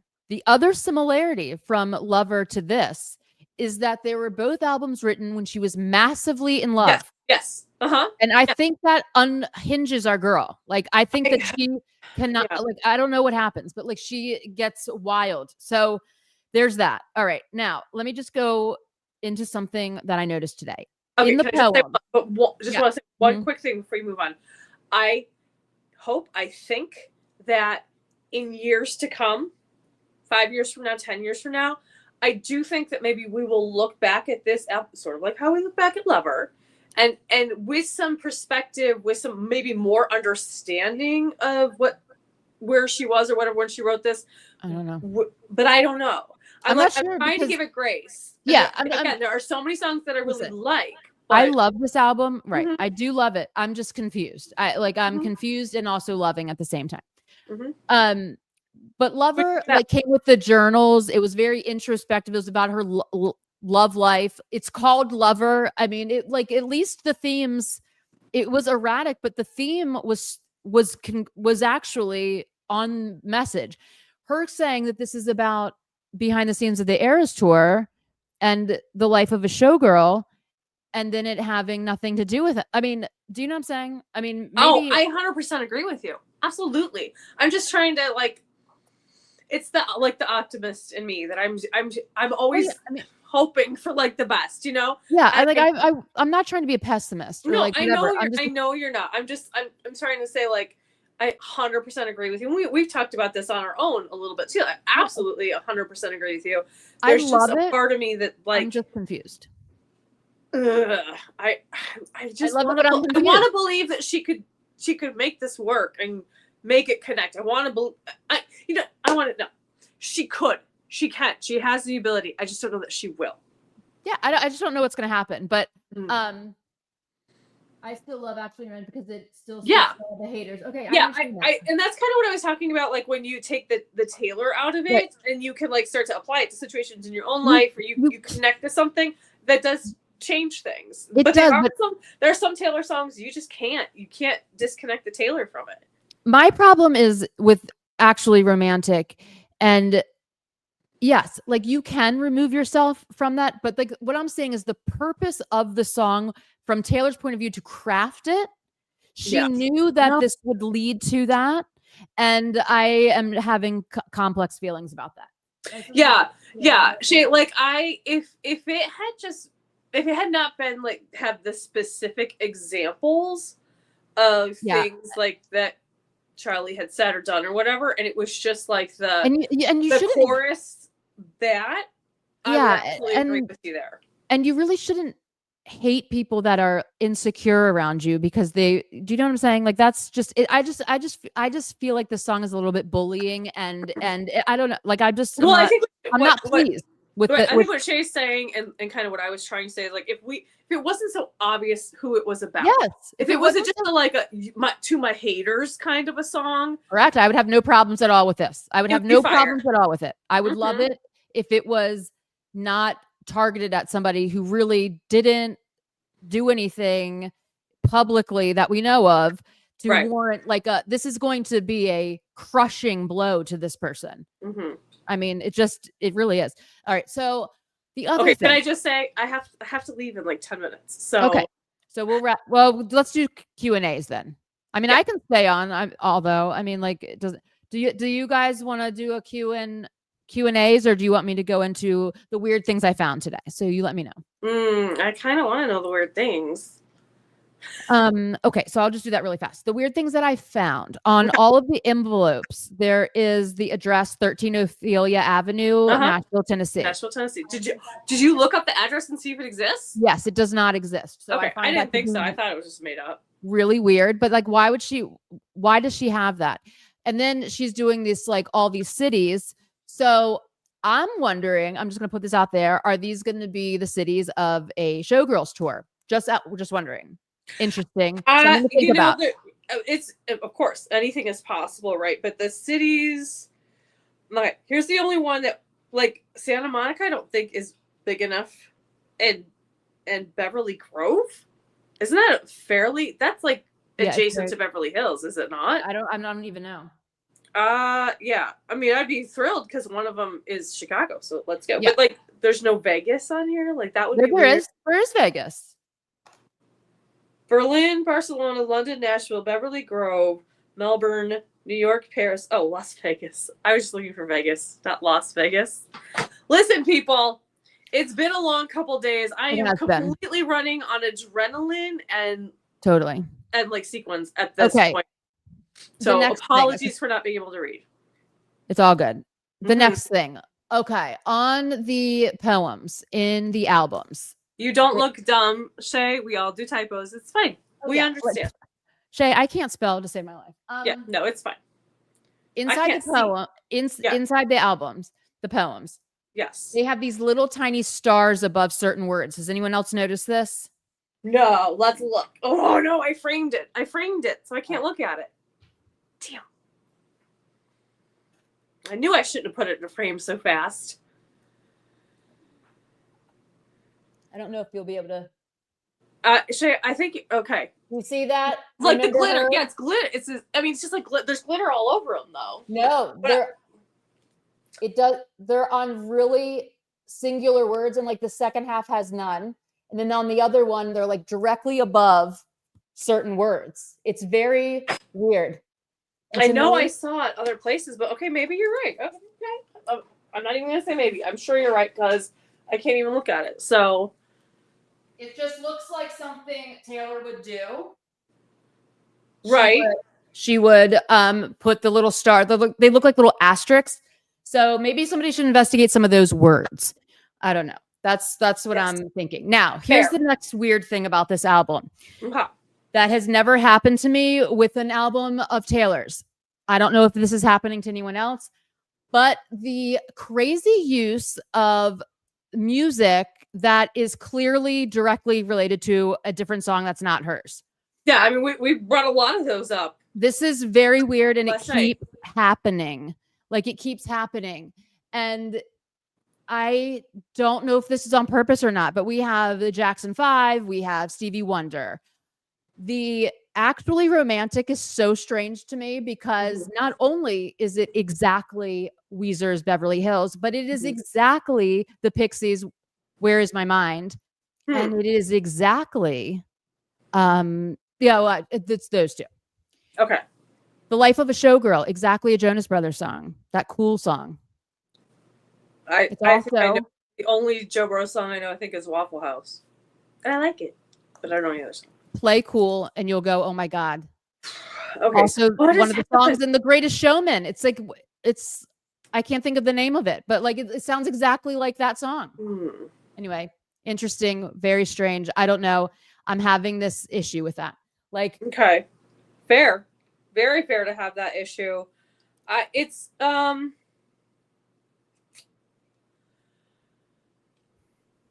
okay. It's so different, and I just feel like she needed to prepare us for how different this was. She needed to say, "This is a sound you haven't heard from me before." I love the sound. I do too. I'm not saying I don't, but I'm saying people were expecting 1989. Who was? Everyone? Yeah. Oh, yes. Because pop. Well, I mean, I think it's like modern pop. I feel like it would. Right, okay. When I say everyone, I mean like the general populace. I don't necessarily mean like diehard Swifties, because like we know stuff. But like I am foreseeing, and I'm not saying I want this, I am foreseeing an enormous backlash. I'm seeing an enormous backlash solely on that actually romantic vibe. I'm sorry. And I just have to point this out. Like some of the writing, I mean, I'm just going to be honest with you guys all the time. Some of the lyric choices in this album, I agree, are not great. Okay. Not great. We're gonna in one song we're gonna bed down, and in another song we're gonna boss up. Which is it? I don't know whether to bed down or I can't bed down and boss up at the same time, Taylor. I'm only one person. I can't with some of the lyrics. Like after Tortured Poets, this is what I'm saying. Like after Tortured Poets, this is the biggest difference to me. It's like, again, does anyone know what Eldest Daughter is truly about? What is this song about? I mean, I kind of get it, but like, yeah. Okay, so here's what is it about? Who's she talking to? I mean, it's about being in love with Travis. Okay, and, but it's like changing her mind. Okay. We're not going to go down that road because, again, I've got 5 minutes. But here's, everybody said, ooh, you know, The Prophecy is the song that leads into this album, or Claire Bow. I'm sorry, no. So High School, that is the song that leads into this. It's the same thing. High School, which is, I like it, but it's definitely one of the weakest songs on Tortured Poets. It's not that, especially lyrically. Yeah, it is. It's this album, just bigger. Yeah. Thanks for being honest about your feelings. I know what a big Swiftie you are. Yeah. I am a huge Swiftie. I'm a Swiftie forever. But like, I'm just being honest. I'm just being honest. Like these are things that are bothering me, and I'll do this with every album. Nothing bothered me on Tortured Poets. So. Well, there are some things that bothered me on Tortured Poets. Yeah, like, I love it. I still love it. Listen. You're not truly a fan of something if you can't examine it critically. No, absolutely. And trust me. Then you're just a yes person. And we are not those people. I'm definitely not. You come to see us and listen to what we have to say, because we are not those people. And if you want those people, then I'm sure they're out there. I'm telling you right now that actually romantic, horrible choice for multiple reasons. The writing makes me go, why? Why? Why? Here's my issue. Why? We talked last night about, she's so much more confident and feeling herself. Except the problem is this is a response to all the criticisms that Tortured Poets got basically at the beginning when people hadn't really connected to it. It's everything Tortured Poets wasn't, and Tortured Poets was amazing. And it's okay, fine. Do something different. I love that she pivots. I love that she changes it up. But why are you letting the critics and the haters, let's be honest, dictate what this album is? Why were their words so strong to you that you had to listen to every single criticism and say, okay, well, now have this. Now have one. Let's just be real here. 12 also, songs. Like, look at the writing on every album besides this one. Not even just Tortured Poets. Midnights, 1989. I don't care what it, like the folklore, all of them have better writing than some of these. This album had the writing style, like the writing level of folklore. No way. Honey, I'm sorry. No. What? No. Taylor, I love you, but no, there's no chance. What? There's no chance. Where? Show me where. Show me where. Is the folklore writing in the room with us? Because unless there literally is a whole second album that we don't know about, that is, I'm just saying, really different from this one. And and you know what? I'm just going to say it while we're saying it. I don't really like how she uses the word bitch all the time on this album. I feel like it's a little excessive. Does anyone else feel this way? Like, I mean, it's just a little bit like, why are you doing this? I don't even feel 100% comfortable with the 1, 2, 3, let's go, bitch. Like, why am I calling Taylor Swift a bitch? I don't like that. But why is she calling all these women bitches? I just have never really seen the side. I don't know. I'm having issues with some of the things going on here. It's like her ego Yes, she's high on her own supply, I feel like, a little bit, guys. Like, I feel like I feel like this would explain that. I think she's punching down to Charlie. And I have a big issue with it in this climate, in our world right now. I have a problem with bullying, with punching down, and with othering. And I'm really passionate about this. Like, and so this is why this is affecting me so deeply. I'm just sort of pissed. Like, I don't understand why. I don't know why she's using her power in this way that is not necessary. No one's. Can I just say the thing that I'm uncomfortable with? That it's a bit of a pivot from like the things I said last night. All the Gucci, the Cartier, exactly what's happening. Cartier, than Cartier, but not really. Honey, we are in a very eat the rich situation here. I know. Can we read the room? Like, the fact that I have to defend the fact that I'm a fan of a billionaire because at least the money came from her own creativity and she gives a lot, I'm happy to do that. But if you're out there and you're saying, give me my Gucci, give me my Cartier, give me my Louis Vuitton, give me this, I want this, like, it's that was like the 90s. We did that in the 90s. We're not doing that now. You're gonna it's not good. It's I don't like it. It makes me uncomfortable. It's not anything that I can connect to or aspire to or even like I have a Kate Spade. I'm blaming this on the NFL. I'm blaming this on the NFL. I am, because this did not, I don't like NFL, so this did not start happening till she was hanging out with football players. I'm sorry. I mean, maybe this is me being ridiculous, but like the labels and the Gucci and the logo, I'm just saying. I'm just saying. I don't know. I shouldn't blame them. She wrote it. I shouldn't blame anyone. I take that back. This is Taylor's issue. Influence, right? Like, yeah. And let me tell you something. As of right now, I'm like, well, you know what? Okay, I'm not going to say it. Well, I'm going to say it because I've already thought it. So whatever. I'm like, you know what? I hope that Travis produces the type of music like that. I like, there's something weird about the musing. I don't know. The muse of Joe evoked I think she's happy and she doesn't quite know how to express that the right way. She was also happy with Joe at one point. Not the same way. No, not the same way, but she was truly happy. I don't know. Something's going on. Guys, something's going on. And I think she was with Joe. I think she was as happy as she thought she could be or was supposed to be. Because I don't think she thought this level of happiness and love and acceptance. I don't think she thought it was possible. I don't think she thought it was a real thing. And now she doesn't know what to do with herself. And I'm having a basically said that in the interviews. Yeah, and I'm conflicted. I'm conflicted also because this is her best photo shoot of all time. Like the imagery is insane. It's incredible. And most of the songs are great, but I just cannot, I will forever be stunned by some of the things going on in this album. I don't know. And it's setting, like, this is the other thing. She knows that some of this shit is setting her up. It's why are you getting into the fire with this feud that you created? I don't understand what you're doing. Dick has gotten too big, I think. I don't get it. I do not understand this. And but I will say this. Listen, there's going to be huge backlash. It's going to be bad.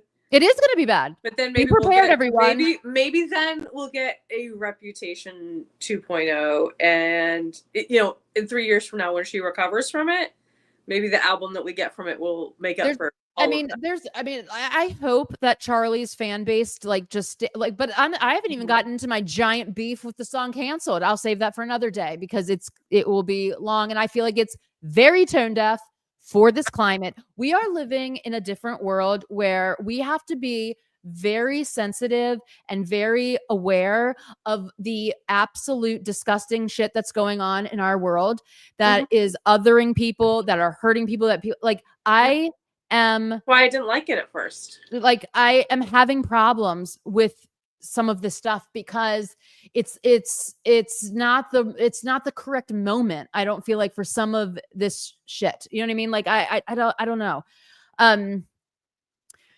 I like she's an artist. She can do whatever she wants, but like I think it's like it's giving odd messaging. It's odd messaging. It's odd messaging, punching down to a woman, to anyone. We're not reading the room, Taylor. We're not even in the same room. We're not reading the room. Oh, but so musically, it's so good. And then and it's like the one thing that we can say about Taylor Swift, usually up until this album, like when we are talking to somebody who's not a fan or a hater or whatever, but lyrically, the writing is. Oh, I know. And guys, there's some writing on here that I can't. There's some writing that I'm just going to be real about. Like, I'm just like, why? But like the photo shoot, the music, excellent. Yeah. Most of the songs, great.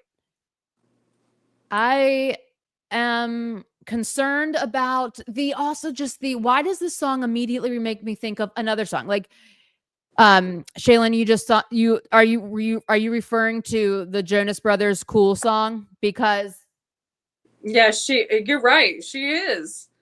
She's still like, you're 35 years. You're trying to tell us that all this stuff doesn't bother you anymore. It clearly does. Yeah, she feels bothered. Obviously. Mm-hmm. Like, obviously. I feel she's fed up with how the media and haters treat her, that she took her gloves off and is just firing off on all cylinders, whether right or wrong. She probably so. But like, what I'm saying is that it's not. She needed to edit, or she needed somebody in her life to hold her hand. Like, because like, here's the thing. I'm like a diehard Swiftie for life, like Swiftie forever. Same. And I don't want to see another Taylor, like, you know, like bad party. You know what I mean? Like, I don't like that. And I don't understand why she has. It's just left herself open for extra criticism when I just like, she obviously doesn't need more criticism. And it's also a little strange messaging. I don't know if I'll get over it. I don't know if I'll get over the actually romantic insanity. Like, when it's giving crazy to me, like who's obsessed with who? Like, what is going on? I don't know. And I feel like it's a punch down. Like, I absolutely agree, but I'm just going to advise you to do what I do with Snow on the Beach, and you just skip it. You skip it. You say, that song is not for me. There's something about that song that makes my brain upset. And so I skip it. I would love it if it wasn't directed at somebody who. I know, but like, if you keep listening to it, you're going to hold on to that anger. No, I just think it's a dumb move for her to do. Like, I agree. I think a lot of this is a dumb move, but I mean, a lot of the songs are good, and I like them. Opalite is like. Opalite is my favorite. It's giving. I love it. It's giving me like hope. It's giving. Oh, absolutely. Opalite's the greatest. Opalite is. It should be song of the century. I love this song. I love Elizabeth Taylor. I love The Fate of Ophelia. Mm-hmm. I love it. I love The Life of a Showgirl. I mean, the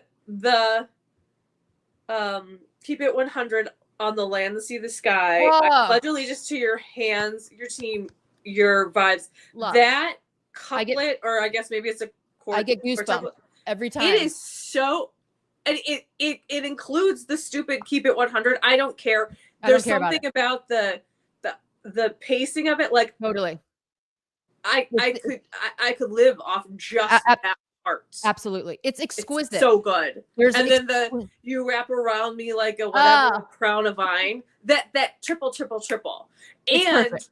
No, it's perfect. I pledge, I made a vow, whatever, to me, myself, and I want to learn that little dance. Yeah. Just so I can do it while I'm listening to it. She's amazing. Like, she is amazing, everyone. Like, I'm not saying that she's not. We're just, you know what? I'm like a ride or die. In real time, we are processing. Yeah. And I just have questions. Like, what? And valid. Again, we're not yes women. Definitely not. We're going to examine it, and we're going to talk about those things. Yeah. Now, I have a question for you that's completely not related. I'm supposed to, there's an Instagram update probably on the doors. I'm not even going to open it right now because so I'm supposed to like go out with this person, and I messaged them, and I was like, okay, so I'm probably going to be done at this time. I'll text you when I'm done. I don't know. I've not heard like an okay or anything.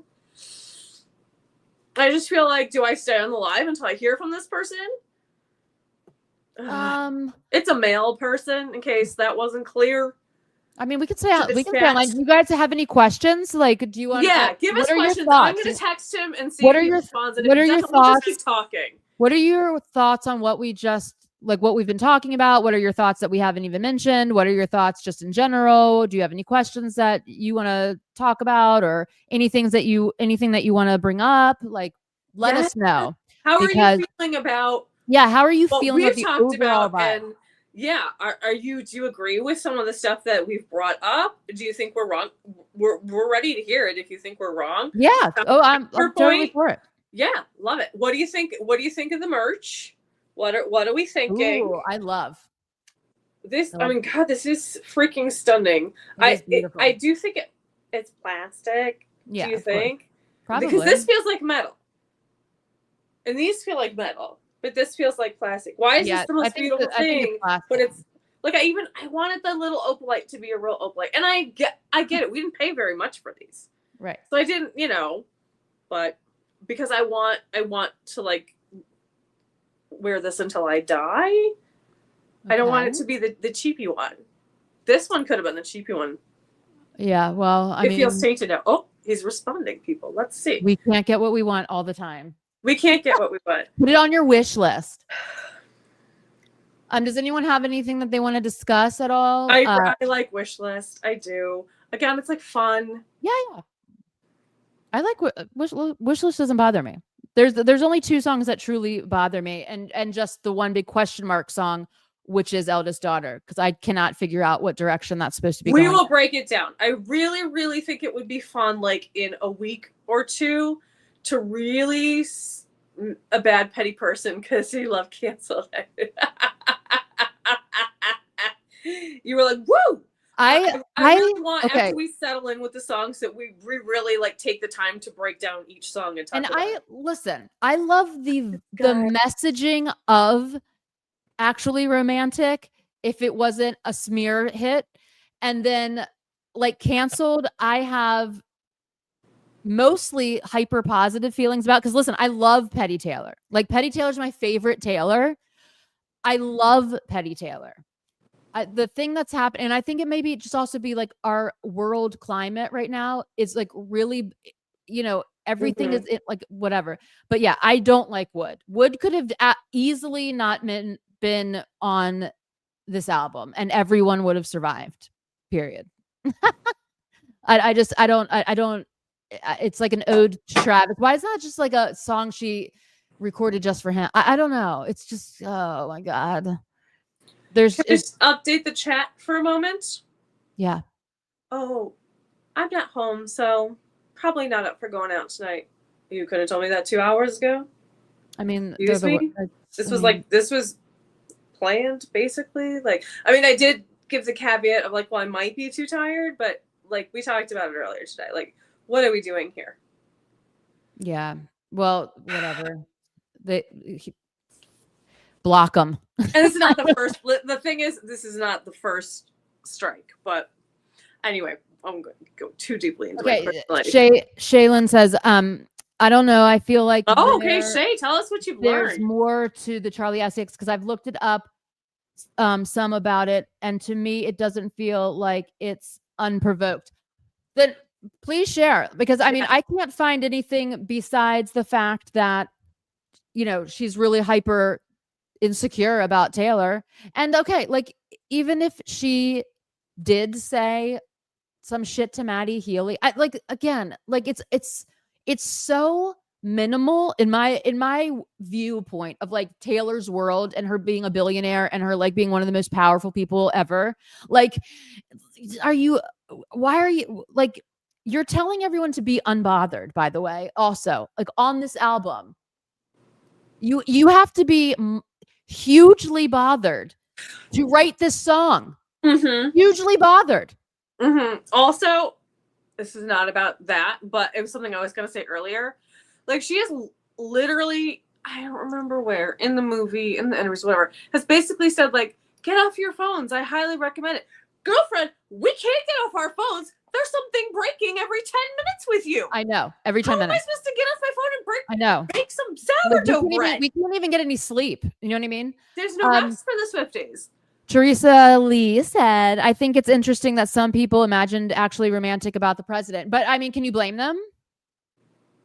I mean, it could be a co-right. That makes me very uncomfortable. Hey, Holly, can you try clicking on a comment and see if it pops up on the screen like we talked about last night? Just especially because if does everyone see that? Yeah. Nice. So Shaylin, drop your information, and then now we know we can put it up so everybody can read it on the screen. Yeah. Yeah. That's Yay. great. Oh, my old lady eyes love it. Yay. Yay. We're figuring it out. Like something that warrants like the most powerful person in music to like, you do you know what I'm saying? I don't know. Just something seems so crazy to me. Like if it's some bullshit about Maddie Healy, why bother?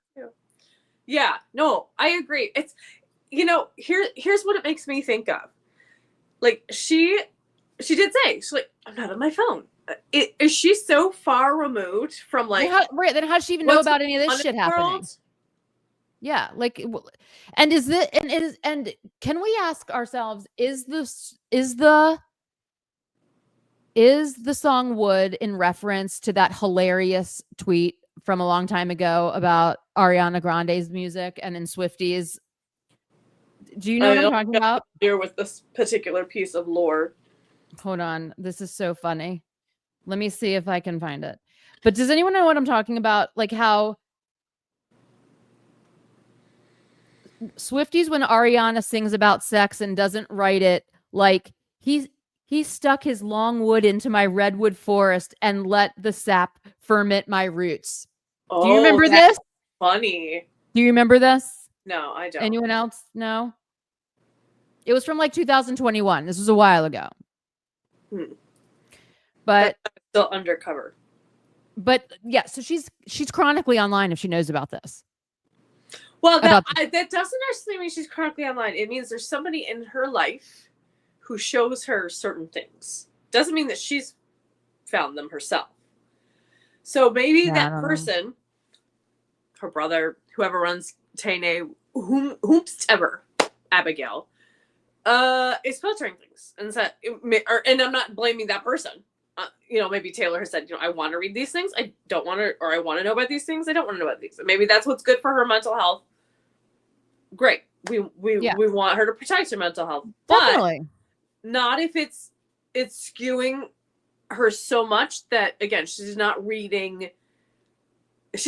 She's been supposed to be this girl next door. And you can't be that for your entire life. And it wouldn't feel like, we don't want her to still be girl next door because obviously she's not.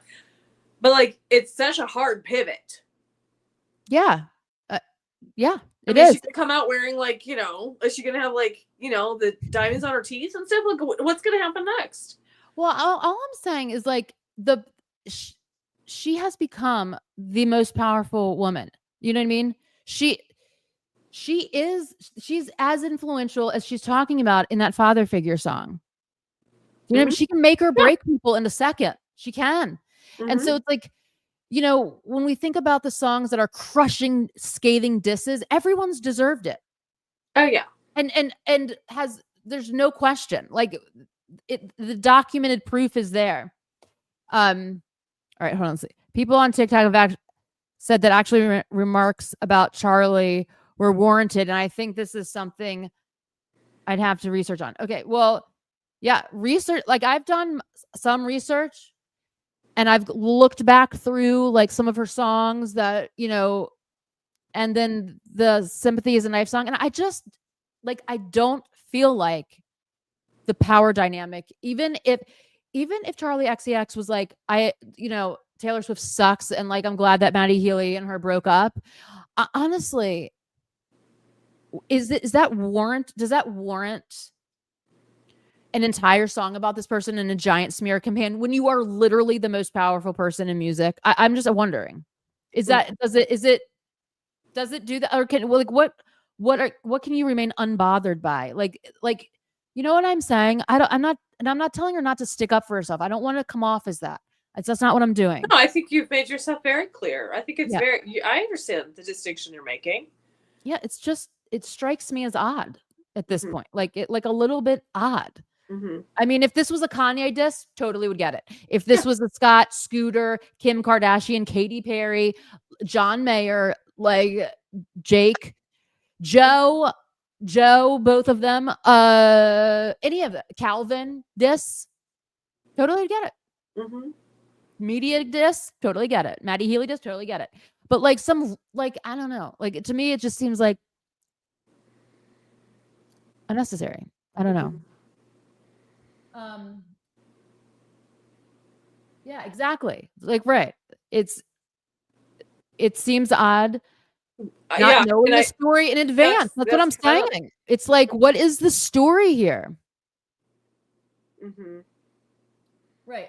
Then she's in a wonderful place in her life. Why go there? Exactly. Like, doesn't she have like more shit to do than think about what Charlie XCX had said like 2 years ago? I mean, I don't know. Maybe it's because she's trying. She knows Reputation is probably her most beloved album by like over like in general. Okay. By most people. It's like her least disputed, right? Most people have that in their top 3, let's say. Okay. So maybe she's trying to recreate Reputation, but she's just not in that place in her life to be able to do that. So she's desperately let's like, oh no, and she's trying to create like redo Reputation by canceling an innocent person. Oh, I'm not defending it. Yeah, I mean, no, I'm what I'm asking is like, like she like see, and that will be that will be wild if she's doing like that. Is not a course correction. Like we have just see, this is the thing. It's like, Taylor, we have just been victorious, and I say we as a community. Yes, I'm being parasocial right now. We have won. Okay, please don't take this opportunity to start something that could end very badly for you, because it looks like you're doing the thing that you've quite literally been writing about for 20 years, how you hate when this happens. So can we just not do this? Can we just not do this? Because this is not going to be good.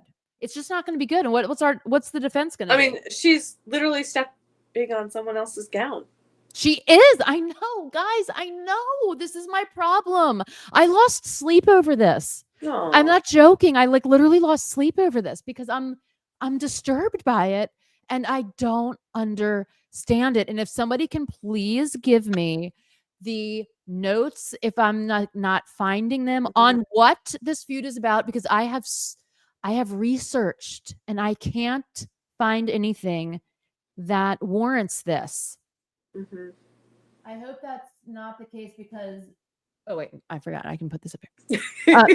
I hope that's not the case because don't become like Kanye. She's better than that. Exactly. Yeah. This is the point that I'm trying to alert everyone to right now. That we are in a danger zone. If there it was, she's like, I would say like 40 times more powerful than she was during Reputation. I mean, there's quite literally no one as influential as Taylor Swift, period. She is one of the most powerful people on earth. Why would she do this? I mean, if there's not like proof, I mean, come on, just like make this a Kanye song instead of this other female artist who like really, you know. But in a sense, like I don't know that I would feel comfortable with it even being a Kanye song, because clearly he's having mental health issues. And so I feel like that would be punching down too. Exactly. Yeah, like, exactly. Yeah, don't become the bully. Don't become the bully when you've been pushed around your whole life, and you like don't become the bully, period. But even more like, so. I'm just like so anti-bullying, and I am so anti-othering, and it's like it's really striking a chord with me that I just don't want this in my sweet, awesome Swiftie verse. You know what I mean? Like, yeah, I'm having conflicting feelings, and this is like maybe I'm like a little bit hyper right now because I'm also feeling like this is the first time, like I'm just being honest with you guys. Like this is the first time I've ever had this like conflict with a Taylor song in all of her. Like I'm having a true like, I don't know why this is happening and why it's so mean.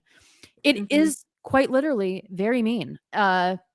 And if somebody's like, I don't Hey, feel Taylor, seen, why you gotta be so mean? right? Like if this person's saying like I don't feel seen in my industry, I don't like I feel insecure, I'm like having all these problems, and you write like you remind me of a little tiny chihuahua in a purse barking at me, and that's how much it hurts, which means I'm not at all and you're insignificant. You're telling this person who wants to be significant that they're insignificant. Yeah. On the biggest platform of any person alive.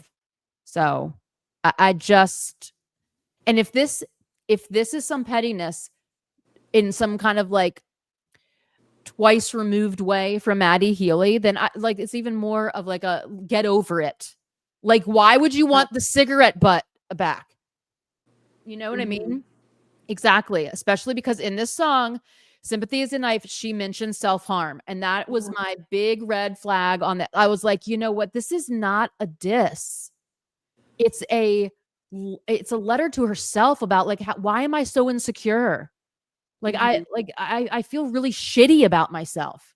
And I'm just having a problem with it. And I don't feel like enough people are talking about it.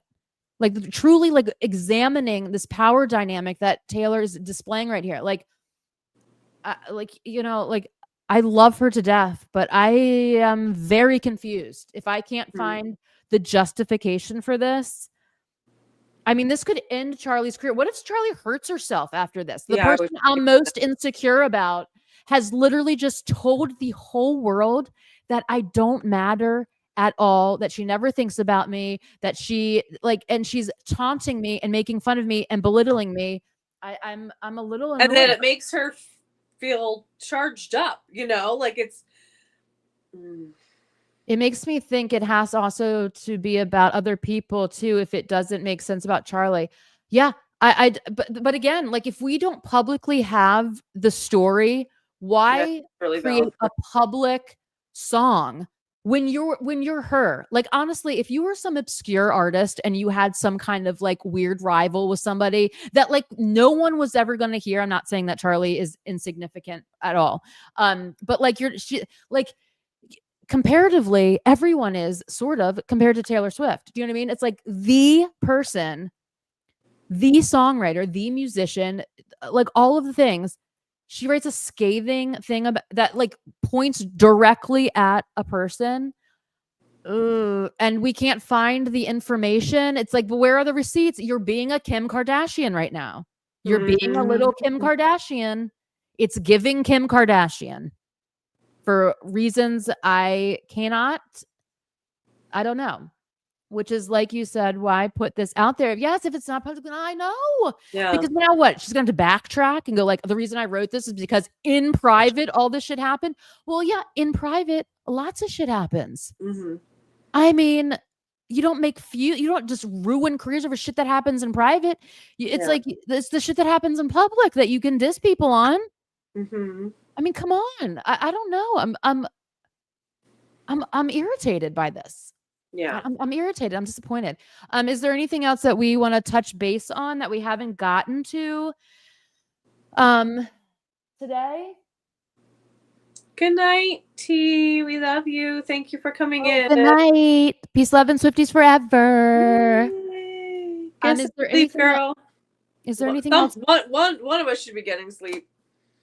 Not No, gonna be I'm me. not. Not gonna be you. I was like literally up all night thinking about actually romantic and like why it bothers me so bad. And I mean, a part of me feels like just launching right into the canceled thing right now, but maybe I should hold off on that. Let's do our bingo cards. Let's just change the. Oh yeah, let's change the tone slightly and do our bingo cards. Yeah, these were our bingo cards from Showgirl. Yeah, if anybody hasn't seen that episode yet, we just before. Oh, look, you got little stickers. We just decided to try to predict things. Did you get a bingo? I didn't, unless there was luxury or bathtub. I can't remember if she's. No, but in the video. I I'm very, very proud of myself. I got a bingo. Yay. I got fire, Oh yeah, I got fire. scooter disc, free spot. Thank you, free spot. Heartbreaking bop and pearls. Woo. Let me ask the chat. Is anybody trying to do their Swift Alert bingo card, and are you finding it very difficult, or is it just that my brain is incredibly scattered and tired? Because it's like random words, and that's how it's made. But it's like, so now I have to go through and listen to an album that I'm not super familiar with and try to find like the word like through, like, yeah. That I mean, really hard. And if you get any of them wrong, then your submission, whatever, doesn't count toward the thing. Yeah, I don't know. I think it's like due tomorrow, and like I don't have the bandwidth, which is fine. If it's not like I paid money. There's going to be about 1 million Showgirl giveaways on Sparks, because you guys, like when I show you the picture of the mountain of merch that was delivered to my house, you guys, you will literally be amazed. And it wasn't even all of it. Hold on, I keep doing this out of habit. Yeah. And doing in the chat still haven't seen the movie because I saw some. Yes. Oh yes. Oh yeah. I definitely want to hear what you saw, because I saw lots of stuff. I think we talked about last night that like it's like Easter eggs for stuff in the hold on one second. Yeah. Album. But I did not pick up, but I mean it was a lot. I mean, it's a very detailed, beautiful music video, and obviously we're changing scenes and everything, so it's a lot to take in. So if you saw that, if you don't want to be spoiled, maybe we can like, I'll do this or something when we're done talking about it, so you can fast forward. I don't know, or maybe just do this emoji and then maybe I can put a timestamp. Maybe you can do what now? Put a timestamp on it. I don't know. I can't hear. That's the movie. I believe it was the canceled lyric video. The lyrics were in the rap font. Can anyone answer my burning question about? I have a question. Hold on. I just dropped a whole bunch of stuff. Sorry. Class, Holly has a question. I have a question. Did anyone notice at the end of the movie where it lists all this 1989 songs? And did I black out? What was that? What was that? It was very weird. And her outfit. Oh God, I keep doing this. I haven't made this a habit yet. And her outfit was black and looked very Snake-esque. Yes, agreed. Oh yeah, that outfit was very cool. I liked it. Mm-hmm. Agreed. Mm-hmm. I have a lot of questions. I do. Listen, I think she's playing with us at this point, because I'm telling you, those Easter eggs that I thought I saw for like debut TV and like, and I'm certainly not the only one who saw the reference, right. But I mean, they were strong. They were there. The fuck is with the hatching and the cracks? And was there even the apple? Didn't the cracks didn't turn orange yesterday? I don't know, because I don't have Apple, but I'm guessing no, because it would have been all over my social media. Like, what are we doing? I think those cracks are literally in reference to the shards of glass. No, it can't be. It can't be, Holly. I think it is.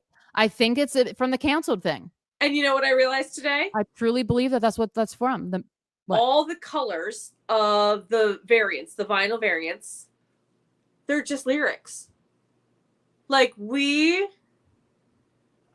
know. It's so weird. I know. But they're also colors of the era. They are colors of the eras. They're colors of all the eras. Here's my thing that I'm going to be nerding out doing and not wasting all my time doing this, but I have this like obsession to do this right now. Not right now, but like tonight. I will do this tonight. Mark my words. Tomorrow I will tell you about it. But I am wondering if the underlaying songs in some of these songs are actually 1989 beats, and that's why they're listed. Because I cannot think of another reason why all the 1989 songs are listed as songs in this movie. Then they're not. But wouldn't they also have to be listed in the album credits as well? Not really, because she wrote them. And all then why would they have to be in the movie credits? I don't know. I really don't have a clue. I don't know. I'm so why. confused. I'm Taylor so Swift, confused. you're not supposed to confuse. I'm very confused on multiple things on this album. I'm really, really confused as to why a lot of these songs, when I first hear them, I go, "Oh, that's a different song, a Jackson 5 song. That is a Jonas Brothers song. That is why is that happening? That's never happened to me ever before in a Taylor. It keeps happening with like almost every song. I'm like, this is a different song. Like there's another song. Like it's odd to me. There's something going on and I can't figure out what it is. I think there's a message that we're missing. We are missing. I feel that way too, missing something. And I think she made it very obscure. Since Shaylin brought up the lyric videos, and since I clearly have no plans for this evening. Yeah. Okay. Should we talk about our opinions on the lyric videos? Yes, sure. Let's do it. Let's do it. Burn it all to the ground tonight. Let's burn it all to the ground. We are not impressed. I'm not impressed. The least, like an iota. The lyric videos. Not I impressed. paid money to see that because what? When they're all online already anyway, before the movie even came out. I mean, also, from somebody who has the most amazing, thoughtful, artistic lyric videos. These are not that. These are literally the like Spotify boomerang. Yeah. Yep. And we don't even do boomerangs anymore. Okay, Spotify does, but like we don't. It's puzzling. I hated it. It's puzzling. It's weird and puzzling. It's frightening. It's not rapturous. Yeah, I'm more frightened than rapture, like feeling rapturous. The other thing that I would like to know is why she's obsessing with bread so much. Does anyone like really like want to know what, like, is it just a hobby and she's just bringing bread everywhere? And maybe she's going to come out with a line of breads. And it's in her music video also. And like, I just don't understand. I haven't found the exact lyric videos from the movie. Is that what you're talking about? Yes. I've not seen, but I've not really been online because I've been a busy girl, as I've said. So if they are online, I don't know that they're necessarily from her, but that doesn't. Who cares? What I'm saying is that the visuals are. The visuals are out there. Yeah, they're on Spotify. Yeah, like the visuals from the lyric videos are already like there was nothing new. Like I've always really admired her lyric video craft because whoever like does those. I mean, we've talked about it many times how much we love them. They're beautiful. And these seem very lazy. Odd. Lazy. Yeah, they seem lazy. When all like, those other beautiful lyric videos we did not pay money to see. These we did, and those are going to be the ones that you like. Don't even phone call in. You like send a text of emojis. Like I'm not a fan. I'm not a fan. I mean, like I enjoyed singing along. Yeah, look at the like smallest man who ever lived lyric video. It's superb. The visuals match the song and it's fluid throughout. These it's a repeating it's just a loop. It's a boomerang. Loop every like 4 seconds. And I just look how hot I am. Look how hot I look. Look how hot I look. Yeah, like this is the era of I'm super hot and I am feeling my shit hard, you know what I mean? And like I'm super in love. Great. But that's not Taylor. That's not what we look to Taylor Swift for. And it's also like, but what does this have to do with what you said this album was about? I mean, I went back and re-listened to the podcast of like her talking about what this album on the New Heights of Manhood podcast. Mm-hmm. I had to. I'm sorry, folks. We're gonna break Holly by the end of the evening.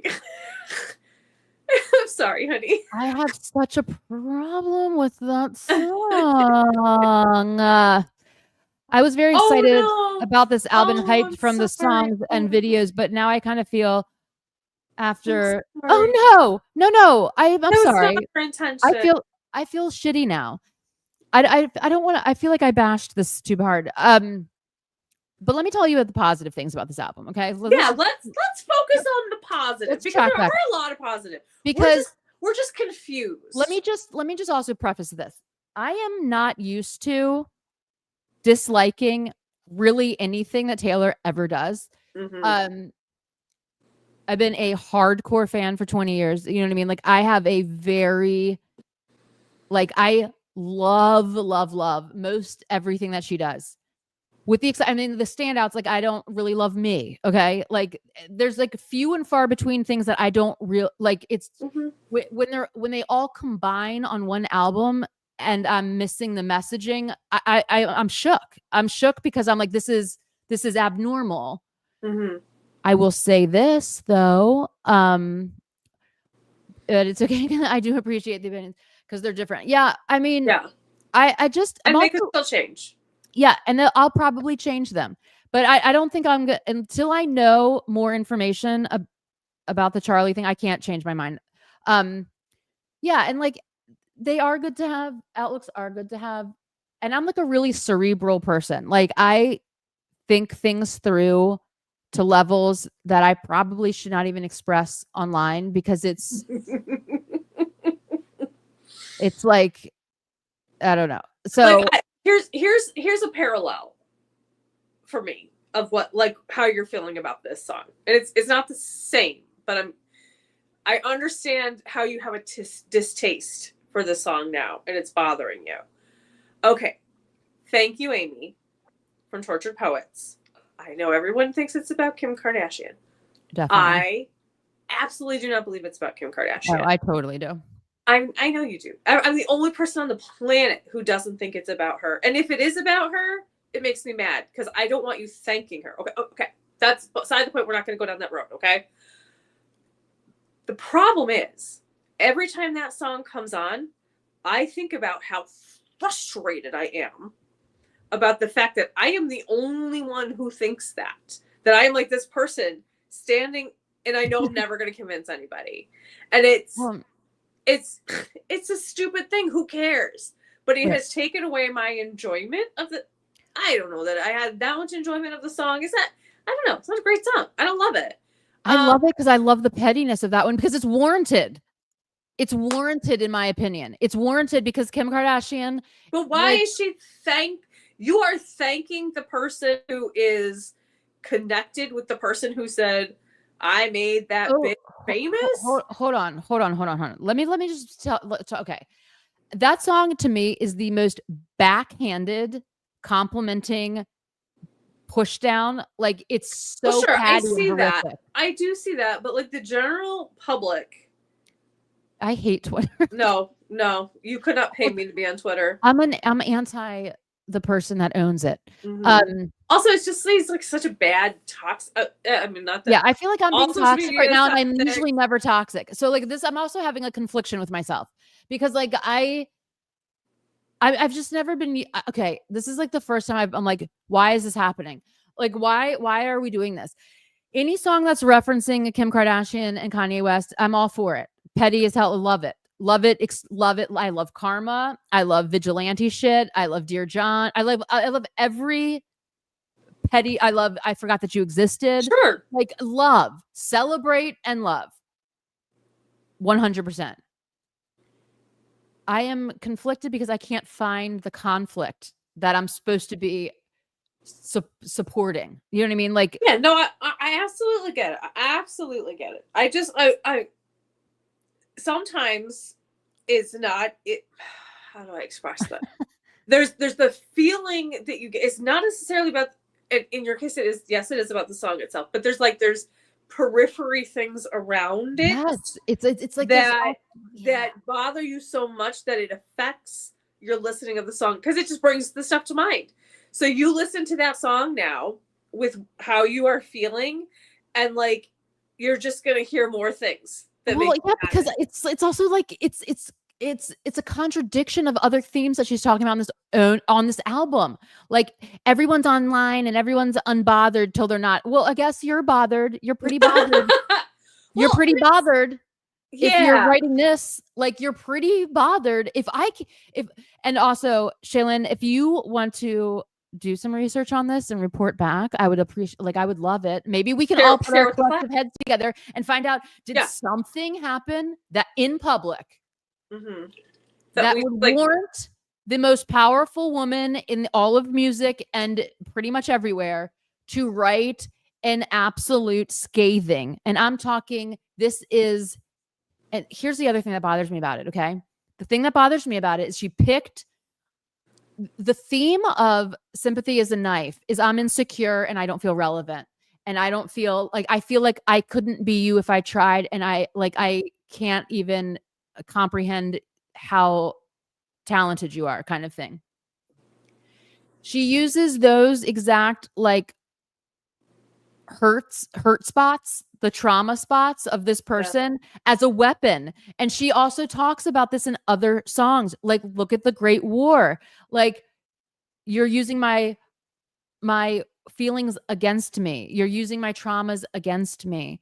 Like, these, they're weapon. You've weaponized my deepest hurts. And I, like, to me, like, I was thinking about today, like, if I was Taylor Swift, or if I was like, even me, if I was just me right now, and somebody wrote a song about how every time I'm around Holly, I feel ragingly insecure and I can't even cope with it, and I'm having all these big problems, I would read that and I would send them flowers. Do you know what I'm saying? Like, literally, I would be like, I love you. You're worth it. A beautiful like, bouquet. You're beautiful. bouquet. You're beautiful. You have value. Like, I would literally send this person immediately, like, a letter, flowers, and a present. I mean, that's just like how I am. Like, how I am. I would not be like, well, I'm going to write this scathing diss track to shove you further into the depths of insecurity. I don't feel like it's necessary, especially considering, again, she's the most powerful person. I mean, she's one of the most powerful people alive. I mean, let's just be real about it. All right, I'm gonna pivot because I did open Instagram. Oh, is there something new? Kinda. It's just another baffling thing. Okay, so the door has been spotted in Chicago. Okay. Great, we're still doing doors. Fantastic. Okay. Love it. Love a door. We're gonna have PTSD with doors. Security on wherever it is not allowing people to take pictures or videos. So we don't know where it is in Chicago, but. What? Listen, what? Wait, hold on. Right, what? Right. What? Right. So what do you mean you're not allowed to take a picture? A publicity stunt on wherever it's projected. I don't know. And what didn't clear it with the people who own that building or whoever the security is for people not to be able to take pictures and videos of it? Isn't that counterindicative? Does it have a QR code in it that you need to like take a picture of it? Well, I mean, you don't technically take a picture of a QR code. You just like you're holding your phone up to it. How does security know? How would security know the difference? That's what I'm saying. Right. So I'm baffled. I'm absolutely. No one's posted where it is, like online. Like no one said like here's where the door is. Maybe they did. The person that I follow just said, "Listen, that's the security's wishes. We're going to respect those wishes because obviously, of course." And that's their policy, and that's fine. And so other people are going to do what they do. But on my page, I'm going to respect security, which props to him. Absolutely. I 100% agree. It's not, it doesn't, it again, it's this rollout has just been like weird. Like, what? And what are we supposed to be doing? Like, what are we supposed to be doing with the doors? Like, first of all, you have to go to all these states to even find it, right? So like, it's not even like a situation where everyone can participate kind of thing, right? Yeah. I mean, it's essentially a group project, right? So, but there's no direction. Right. I mean, you say that the door is in Chicago. Great. Chicago is the third largest city in this country. And when we found it, we can't even use the QR code. So right. But do you know how long it would take? Like if somebody's like, well, I'm going to go find this door. Well, where are you going to start? You start on the north side? You going to start on the south side? You going to start at Lakeshore? Like it's enormous. It's not, I mean, there are walkable places, right? Like there are places in downtown that are walk at night.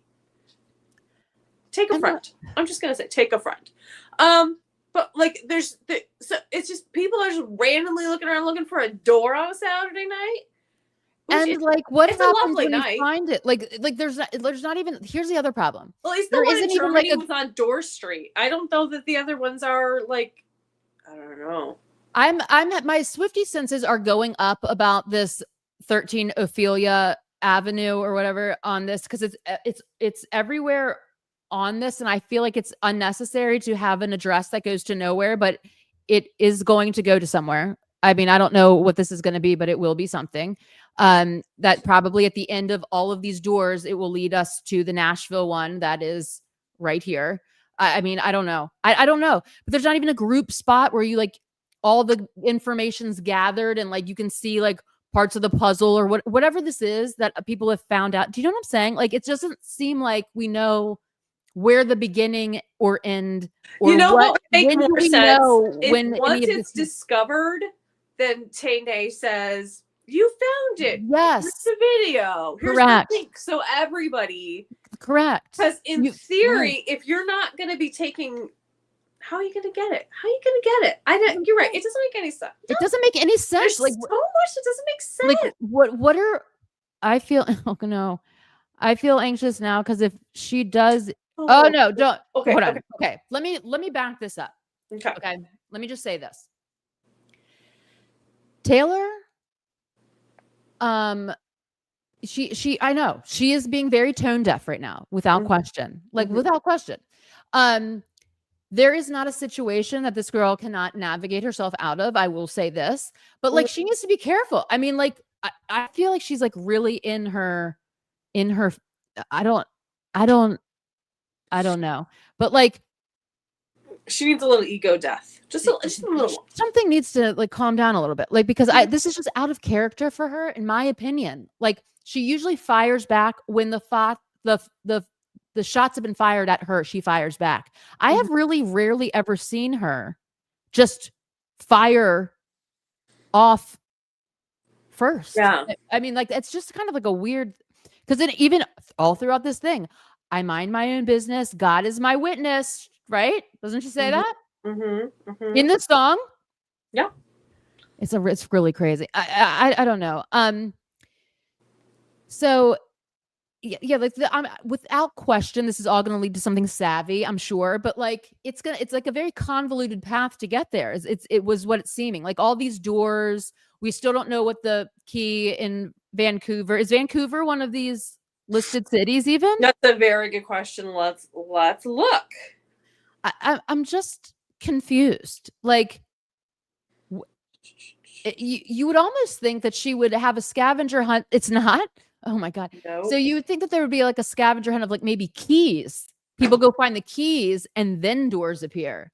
That like, do you know what I'm saying? But like the doors appearing and we don't really know what the purpose is. You know what I mean? Have we figured out what the purpose for like all the letters spelling in different albums on Apple Music or whatever, what the purpose of that was? Well, those are lyrics in the songs. Okay, but like what was the just to drive hype, I guess. I mean, I'm okay with that. I'm okay with like, that. That was fun. This is part of that also. I mean, I don't know, because like again, there should be like so and so found the door, and so now here is the video. And so it's this chain. Like, how long are these doors going to be up? Like, do a certain amount of people have to like scan the QR code for something to happen? Like, it's just we don't know what the purpose is. Awesome. And I promise we'll get more positive after this, but I am fairly certain. Remember the 47s, 47, 47? The 4th at 7 was the merch drop today. Why are we Easter egging a merch drop? I don't know that that's what it is, but I think it is, because it like had the it has to be stuff. It has to be. I don't know, guys. I really don't know what's happening. Like, that's the thing. Like, I don't know what's happening. I would feel more confident. This is the first like album rollout that I don't feel very confident in, because the thing is now that I've heard the music, I also don't have a connection with the theme that she told us this album was going to be about. So like, there's like a lot of things that are not syncing with me necessarily. Do you think if she had not said that, if she had not said like this is the behind the scenes or whatever, everything would be fine. Oh, okay, that's interesting. I feel that way with like the thing about saying like the folklore writing. I mean, that's what. So I don't know if was she trying to sell it too hard? Is she not connected with what it really is, or is she saying things without checking with herself? Or that doesn't seem very Taylor Swift to me. I don't know. I feel like The Fate of Ophelia, Opalite, and Elizabeth Taylor, and The Life of a Showgirl is reminiscent of folklorian kind of thing of vibes. But let me just tell you what I did last night when I was in the midst of this. I had like spiraling. Yeah, I was spiraling, guys. Like I had like a panic attack over this. I'm not joking because I felt like unsettled because like I usually my Swiftar is usually like very honed in, and that's true. Yours is. It's like and I really was having issues. So I decided, you know what I'm going to do? I'm going to listen to this, and then I'm going to listen to Tortured Poets Department. And if you do that, you'll go, what? Like, what is she talking about? That this is like in any way, like what? Huh? Like I don't know. Like I'm very confused. I'm very confused in why she thinks that the song would belong anywhere on folklore. That writing style. Excuse me. Yeah. I'm sorry. Like I've got to. I mean, it's just. I'm sorry. Also, Taylor is a very that's what I was hoping. That's absolutely what. And the Doors and all that stuff. I'm desperately hoping there's going to be some big huge thing that makes us all go, oh, that makes sense. Truly, I'm not mentioning my problems with canceled because the first day that I heard it, I loved it, fully loved it.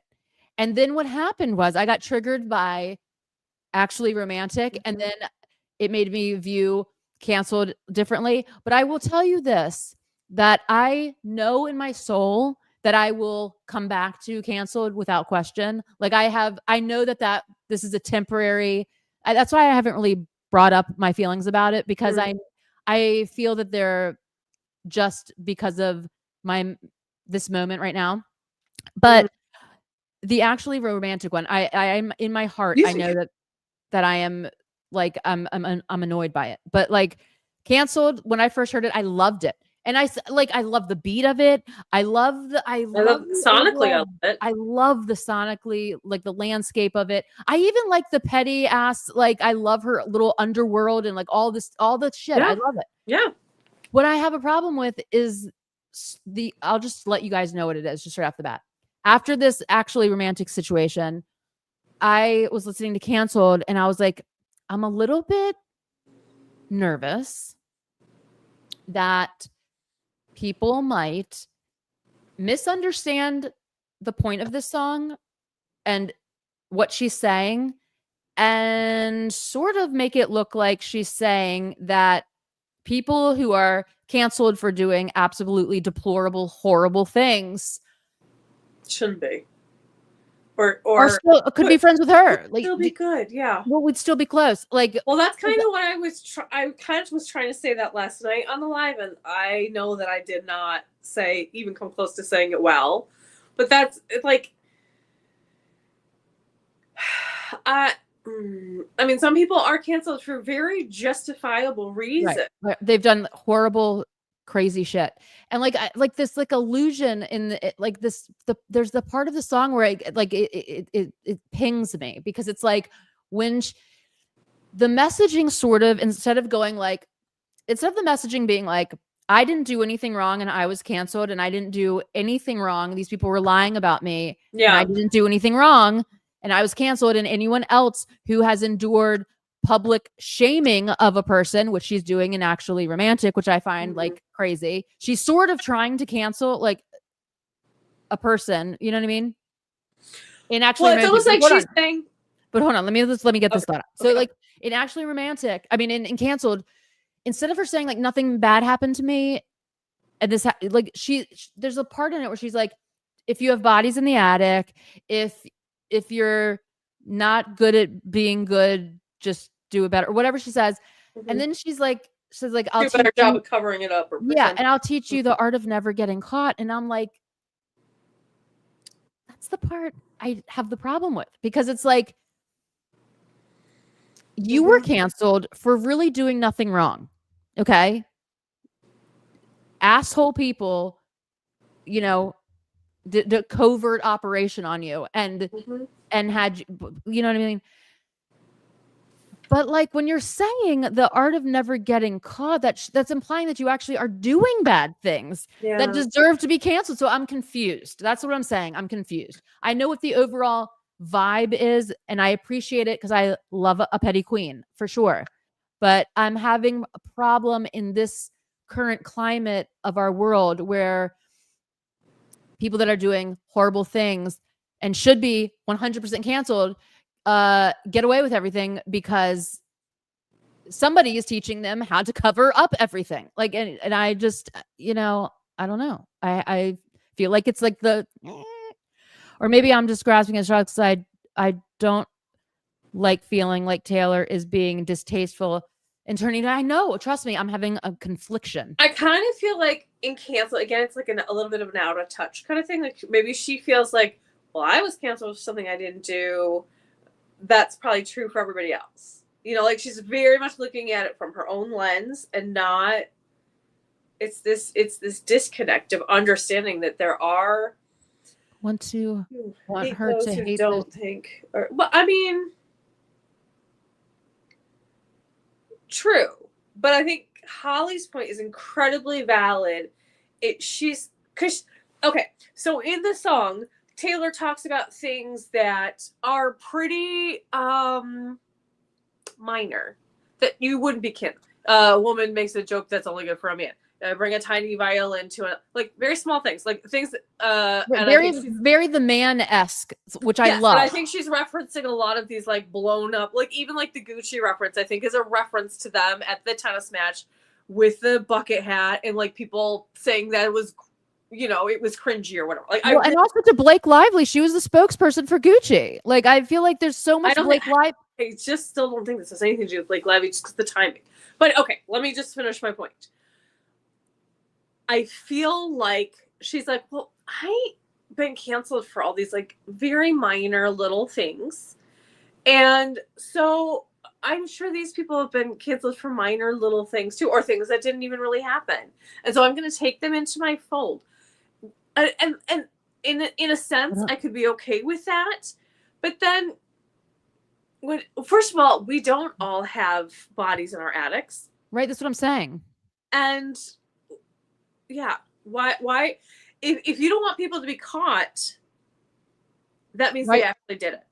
Exactly. If you're teaching them the art of never getting caught, that means they did something bad to need that service. Do you know like, so like it's a message that is a little bit vague in the middle of the song there. It's like, what I was all for this until we got to this part where now I'm confused whether these are all innocent people who just, you know, if they were just a girl bossing too close to the sun, which no one should be like shunned or canceled for being a badass. Did you only say did you say a joke only a man could? Like, these are all misogynistic, you know, tropes that we should be well and done with, but of course we're not. But like, I was all on board with this song until it got to this one part where it's like, wait, hold on. Like, I don't understand now if you're saying that you are acting as a covert, like, not like, are you like being a fixer to like people? And she also mentions it like she mentions it in Father Figure. Who covered up all your scandals? Who did it? Like, do you know what I'm saying? Like, there's like an undertone of like, there's a major power thing going on this album that I haven't quite put my finger on, but it's sitting with me in an interesting way. And that's all. I mean, that's what I'm going to say about it, because she's not being very clear. Like, this is not a Cassandra situation where it's like, I'm foreseeing the future, and I'm telling you that I'm a truth teller, and no one believes me. You know what I mean? And I'm getting victimized for telling the truth. This is kind of like, I'm so sorry. I keep yawning. this is kind of like a weird take on that. I don't know.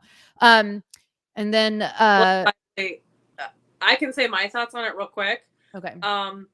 I think that you don't have to be a palatable person to be sexually harassed and or to be a victim of something.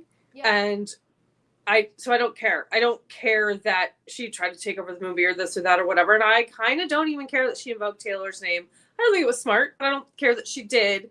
If she really was harassed, and I am going to believe a victim when they say that they were, then she deserves her day in court. And this guy and his legal team, who is very known for this tactic, is doing everything they possibly can to muddy the waters. Yeah, agreed. And if that's not somebody who's guilty, like, why are you working so hard if you're innocent? Just let it be. Just let your innocence play out in court.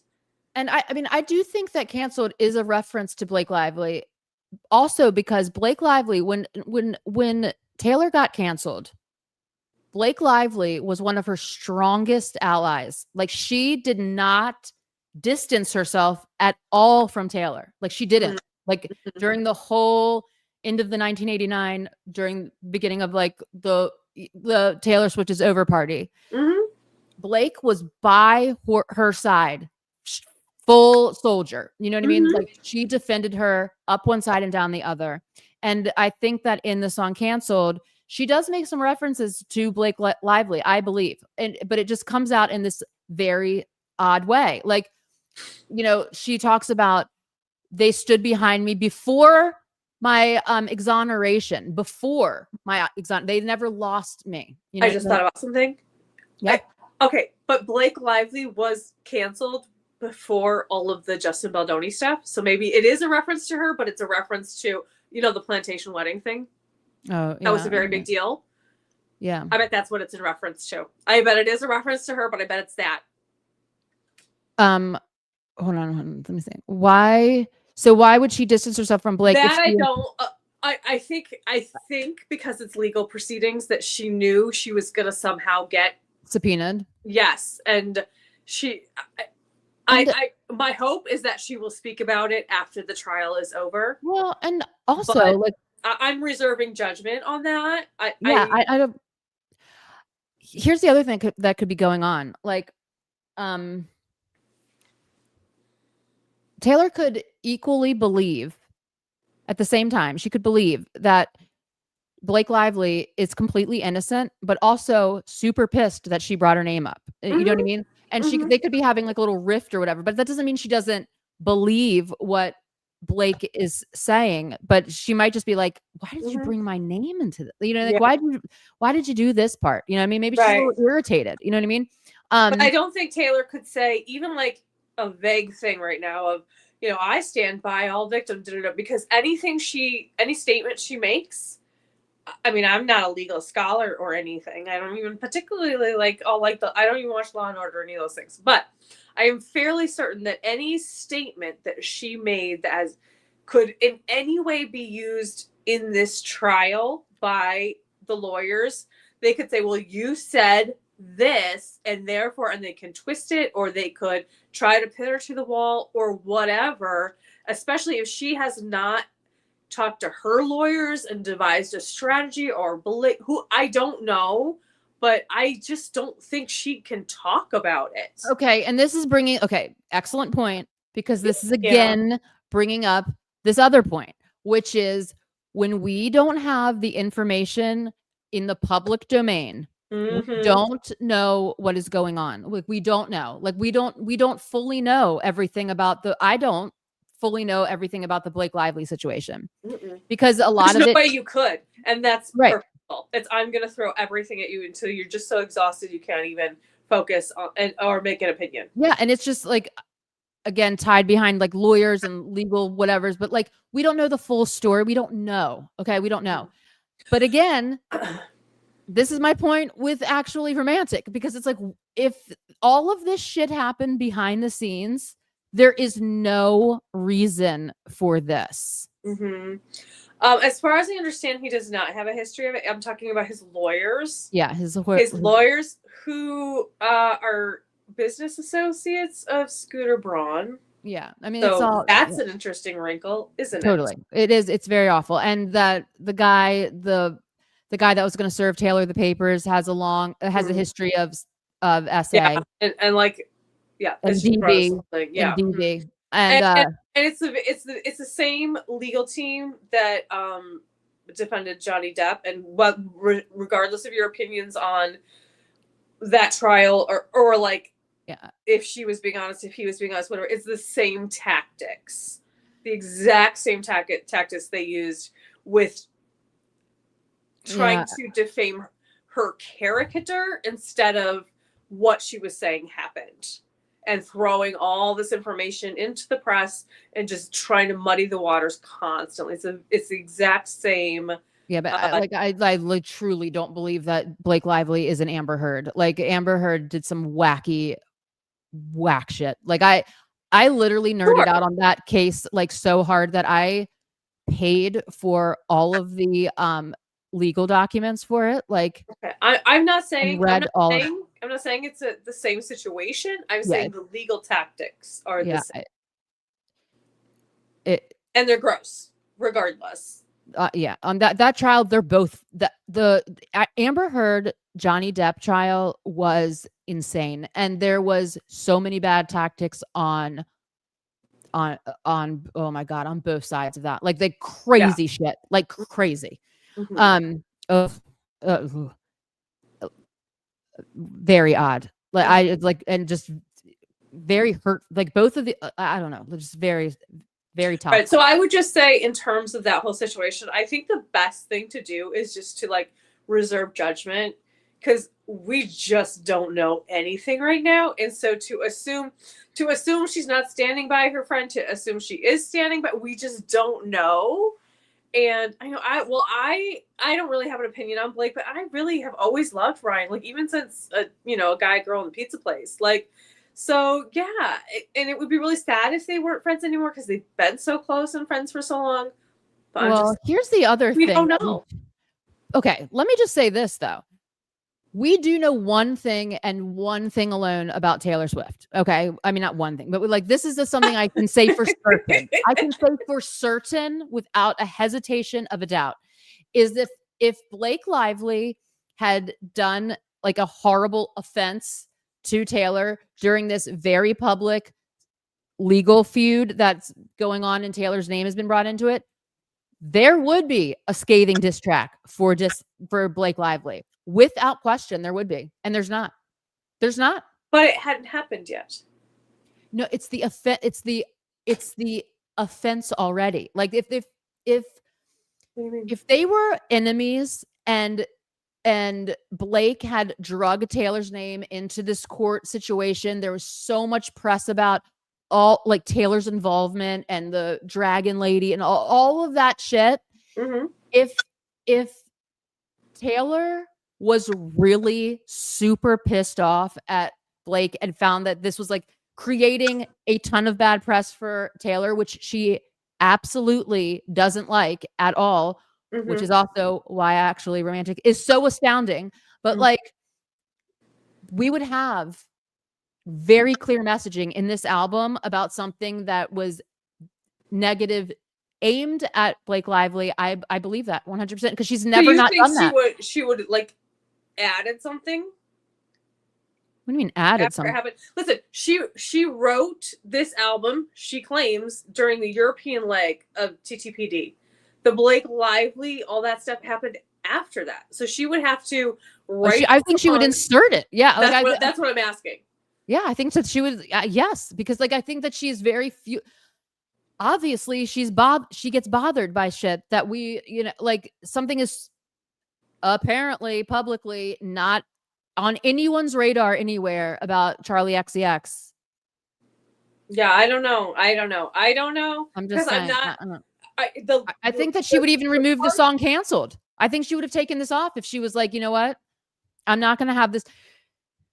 I don't know. I think there's a lot of Blakeness in there. Yeah. And it's picking up for her. All I know is what I don't know. And when it comes to legal stuff, I don't know. So I'm going to reserve, like, it's very, very likely that her legal team is saying, do not say a word about any of this, even in the most roundabout way. I don't know if I don't know. It's never stopped her before. Do you know what I mean? But it's never been a situation where she's like going to have to testify. I don't think she's even going to testify. Well, I don't think so either, but we don't know. Yeah. She's I'm like peanut, right? So I just don't think that I think that if the possibility exists that she could be, then she has to act as if, right? Well, until she knows for sure that she's not. You know, you can serve their her lawyer. Like you can set that. You don't have to serve the person directly. It's like me. I can. No, like. Well, no. You mean the fact that she got served? That she got attempted to get served. Well, yeah. That's a tactic. That's a intimidation tactic. It is an intimidation tactic. But what I'm saying to you is that my defense lawyer, or if I was Taylor Swift, my lawyer could, if I had talked to my client and I said, so what are you gonna? What are you even willing to go? Are you willing to be subpoenaed and sit for a deposition on this? Right. So let's just make this easy and not in the press. This is how this happens. Oh, you are? Okay, great. Your lawyer reaches out to their lawyer, and that is how papers are. There's no, like, to me, when it became clear that this guy's trying to serve her in like an intimidating way, is that she's not willing to testify. She's not willing because there's such easier ways to do this. There's so, like, in a non-press event. Do you know what I mean? That is so easy to do. Okay. Like it's. Do you think, since you obviously know more about this than I do, which I love, I'm so glad. I mean, God, you know everything about everything. It's a little disgusting, to be quite honest. Oh, I'm a super nerd, though. Like I I literally like I. So anyway, go on. Okay, let's say she was willing to testify. Okay, and let's say even her lawyer had communicated that with Justin's lawyer. Okay, let's presuppose that. Right. Is there a world in which all of that is still true, and yet Justin Baldoni's lawyers still do this serving thing just as a tactic, just as to get the press? No. Why would you? No, absolutely not. No. To get the press. We don't know, because if you're already been served, like this would. This would affect you negatively in the court, which is where the whole point of this is going. Like if I agreed and my lawyer's already talked to your lawyer, and then you pull this PR stunt where you're trespassing on my property with fake, apparently, serving papers, because we've already arranged that. I don't need to be served. Then that just opens up. It's like tampering with a witness. Like it's like, do you know what I'm saying? It's diabolically stupid. And I'm not 100% sure about this because, again, it's exhausting. Like you can't keep up with it. Exactly. I think that the lawyers, I'm not going to say him, have actually done things that have directly contradicted what the judge has like tried to rule and stuff, though. So maybe they just don't give a flying fig. Just stupid. Because here's the other thing: she doesn't have to sit for a deposition. But Shayla, I agree. Like, just let the facts come out in the case. If you're not guilty, then prove it in court. Why are you gonna do all this bullshit? Exactly. And she, like, if you want this witness to be a part of your like big publicity, because trust me, you will get more press with Taylor showing up to court to sit for a deposition than you're going to get breaking into her yard. Okay, so like, let's think about optics here, just in general. Like, you want her to show up to get you like more press, because then more people are paying attention, and you can change the narrative more easily when more people are paying attention. You have the ability to do that. That is going to get you so much more than this stunt, which will end up like Taylor's not going to do it now. So now you've only now what you wasted all of this moment that you thought you were going to be building up is for jumping the fence and getting arrested. Well, congratulations. You're a dumbass. I'm not saying it. I don't know. I mean, people like that. Yeah, is so far removed from any way. I quite literally hope that's what they did, because that would be hilarious. Like you, because it would be so stupid. It's yes, like you are literally so stupid. Like I would be thrilled if that was what was going on. Mm-hmm. Okay, hold on. Sorry to keep bringing this up, but is there a world where she wrote these songs in these ways to show how disgusting it is to use your powers? Well, that's an interesting idea. Like, what was that Jewel song? The Jewel song where it was like her second album or her third album. I can't think of what it's called, but the music video was her in like this tight fitted thing and like all dolled up, and it was supposed to be this like commentary on music industry and but it landed real flat because nobody got that. Okay, well, I don't remember that. What song that is. I can't remember it either. Well, I don't recall that happening, but it's only like right now my mind is very focused on this question because I'm very intrigued by this, because let's think about this though. Okay. Like I'm a strategist for like my corporate world, right? So let's just think about why would this make sense and why, like, what, let's just break this down because I'm very fascinated. So if this was what she wanted to do, if she wanted to create these songs as a way to show how disgusting it is to use your powers like that, I believe that she would create a fictitious target. I think there's a lot of, when you think about strategy, like, okay, she's like, I wanted to show how shitty it is to use my powers like this. Okay. So I'm going to pick somebody who's real, who has an online presence, and who me dissing like scathingly would, there's a real repercussion to that. There's a real repercussion to that person's life and their career path and like, and hate texts and shit. Like, I mean, she's probably getting a lot of bullshit. So I don't think that would be worth it, because then if she went back and said, make up a character, like what I'm saying, like she needs a fictitious target. Was it Garth Brooks that like made up that like, oh god, yeah, alternate character? Yeah, it was that was so like that was like one of the, I got like secondhand embarrassment so hard when he did that. Like I almost like I think everybody did. It was, I had to like hide under a blanket. Like I was like, oh my god.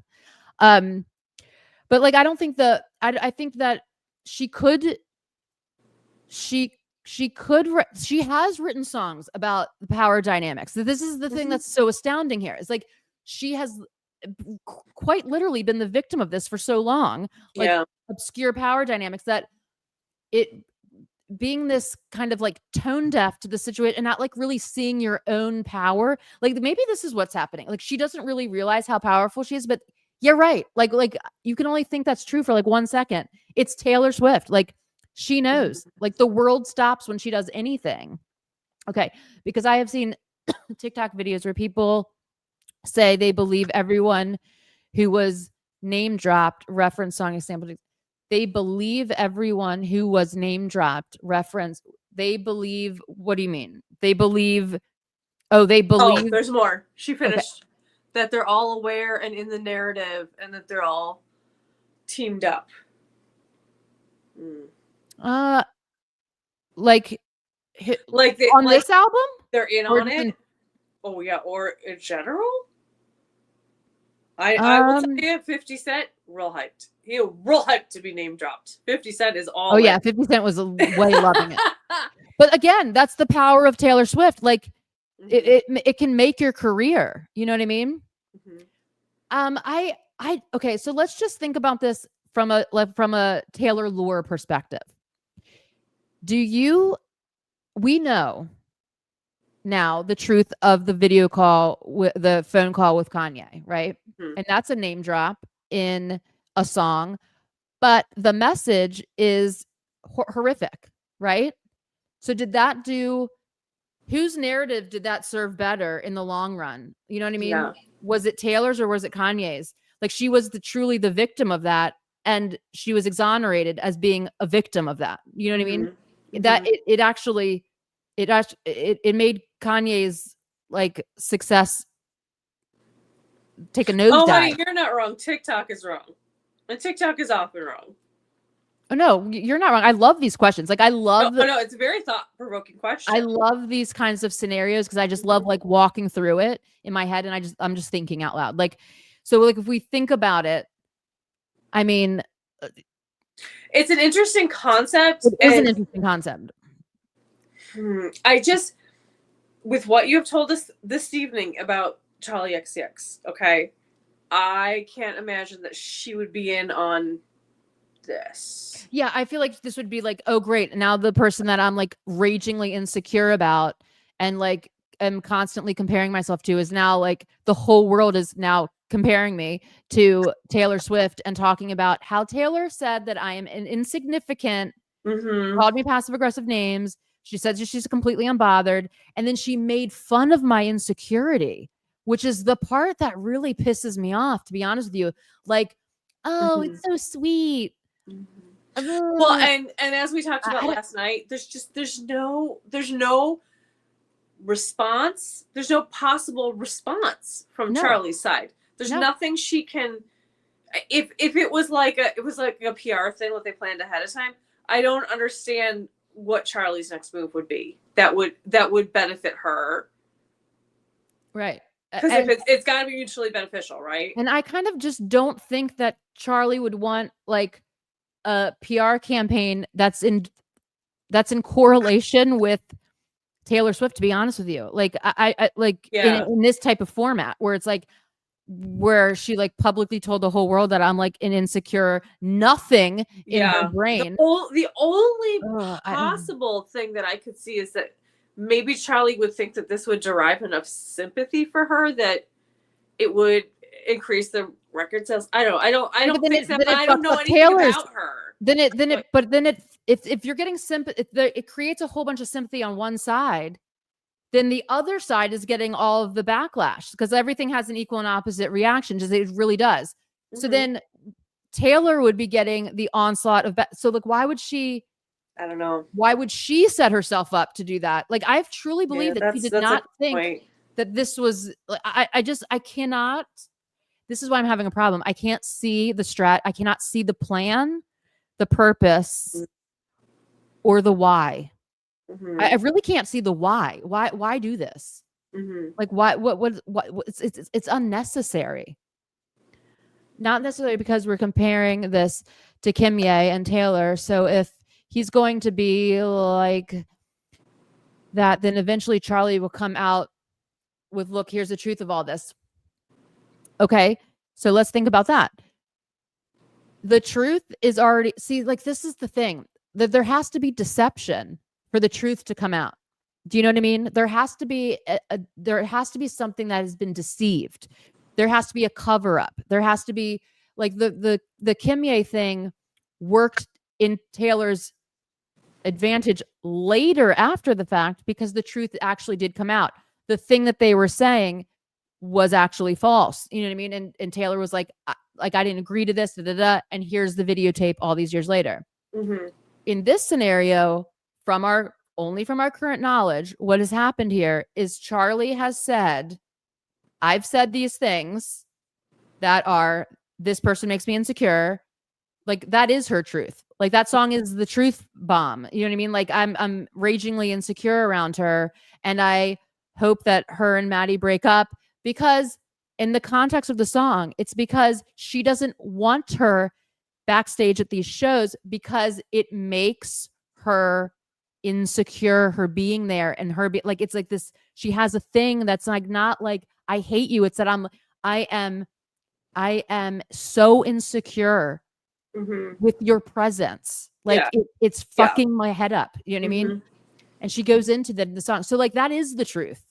So unless Charlie has written like a bunch of other shit in the public domain that's like trashing Taylor's like in a superficial way, like Taylor is doing to her in this song, there is no there is no character arc for Charlie to redeem herself because she's already told the truth. Does that make sense?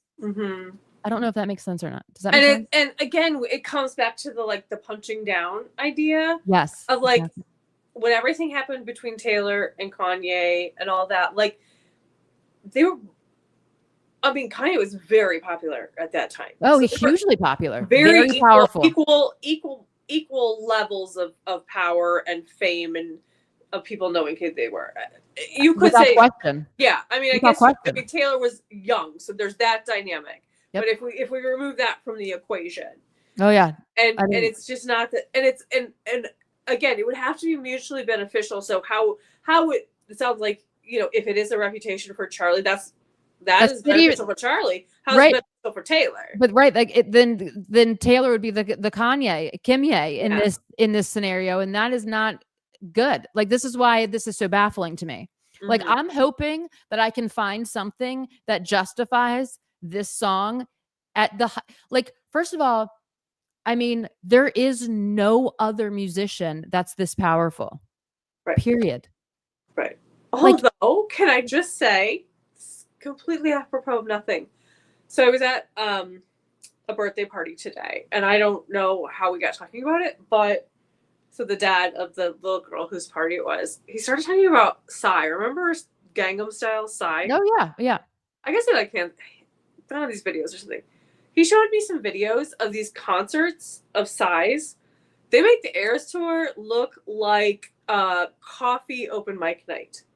The crowds are probably 3 times the size, and they are like, people jokingly call us a cult. Like, you would look at this and you would the motion, everything that they do, and he's a cutie pie. Like, he's so dynamic. I totally get it. I'm not dissing on Psy at all, but it's there are artists in other parts of the world that are dominating too, and I don't even know how I started this conversation, but okay, but is he a billionaire? Like, there's oh yeah, I don't know if I have no idea. It's possible. There's just, I mean, I don't know. She's so influential. Mm-hmm. In so many ways. I'm having trouble with it, guys. I'm just having trouble with it. Okay. That makes me feel so much. Yeah. Like, there must be a ton of shit behind closed doors, but your point is very valid, Holly, that but we don't have that information, and that's the disconnect. That's the disconnect. And that's what makes this look so crazy. It's like, if it, Taylor, you and your team can't handle this in private where all this shit lives, pulling this out and kind of referencing it to a song, I'm sure a ton of shit happened behind the scenes. Like, she's good friends with Maddie Healy. We know how that went. Mm-hmm. I guarantee you lots of shit happened behind the scenes here. But Taylor, I move on. Do you know what I'm saying? It's gossip. You're in a new relationship. He's in a new relationship. And it's not even happening in public. So why bring this on and then use whatever happened behind the scenes and try to link it to this song, which is I'm having all these feelings about myself, being shitty and insecure, and I don't know why. And I'm trying to ask people about it, and they're telling me that, you shouldn't feel this way, but I just do. You know what I mean? Someone should have a come to Jesus talk with her. So where's her team? It's maybe we shouldn't release this.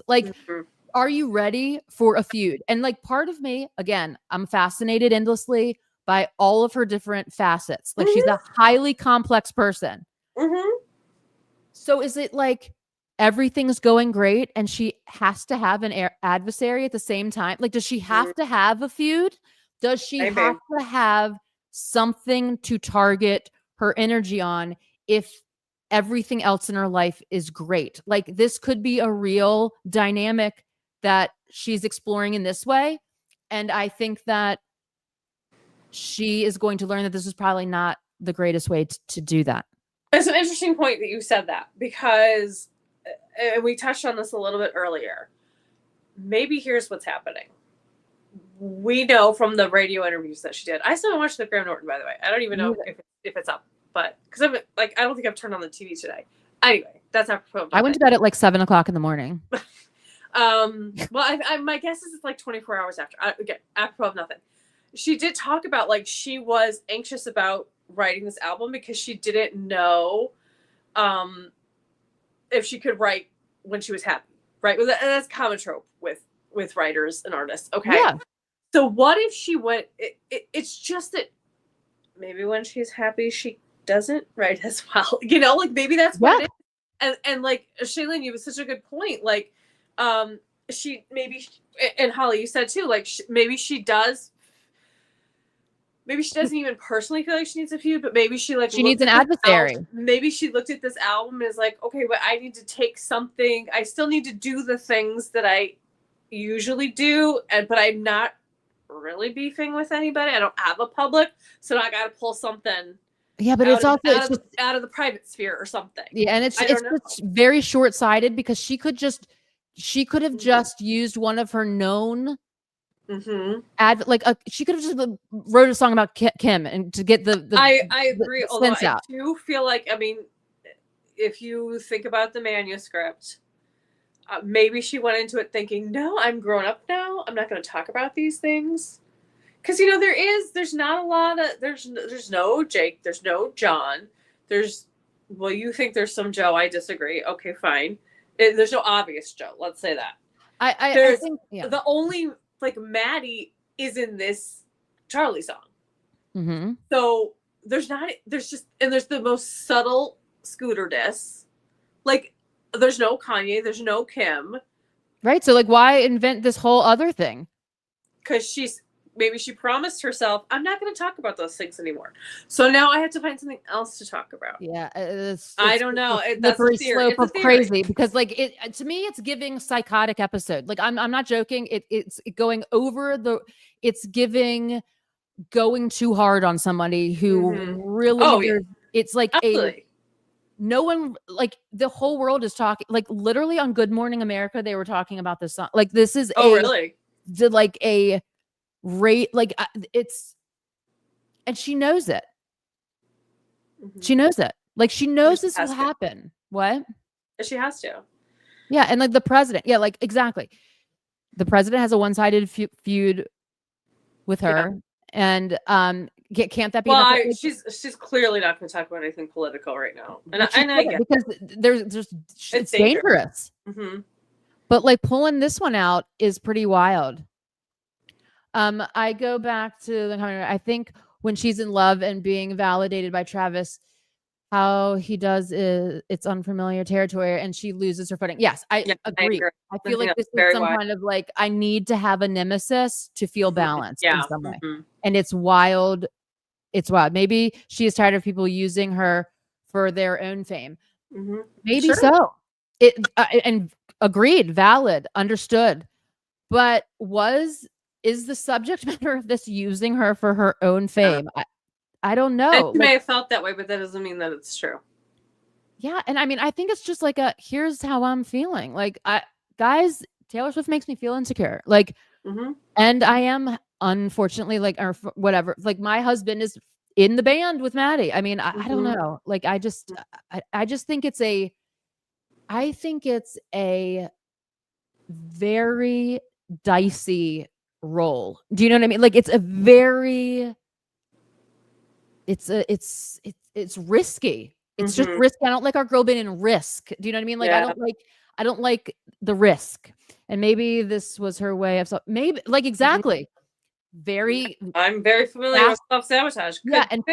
And fascinating because yes, I do believe that she rolls like this. There is a part of her that something has to be wrong, something has to be amiss to feel grounded in mission, I think. And the times that she's come off the rails a little bit are usually when she's like really in love. She like gets like, woo, you know what I mean?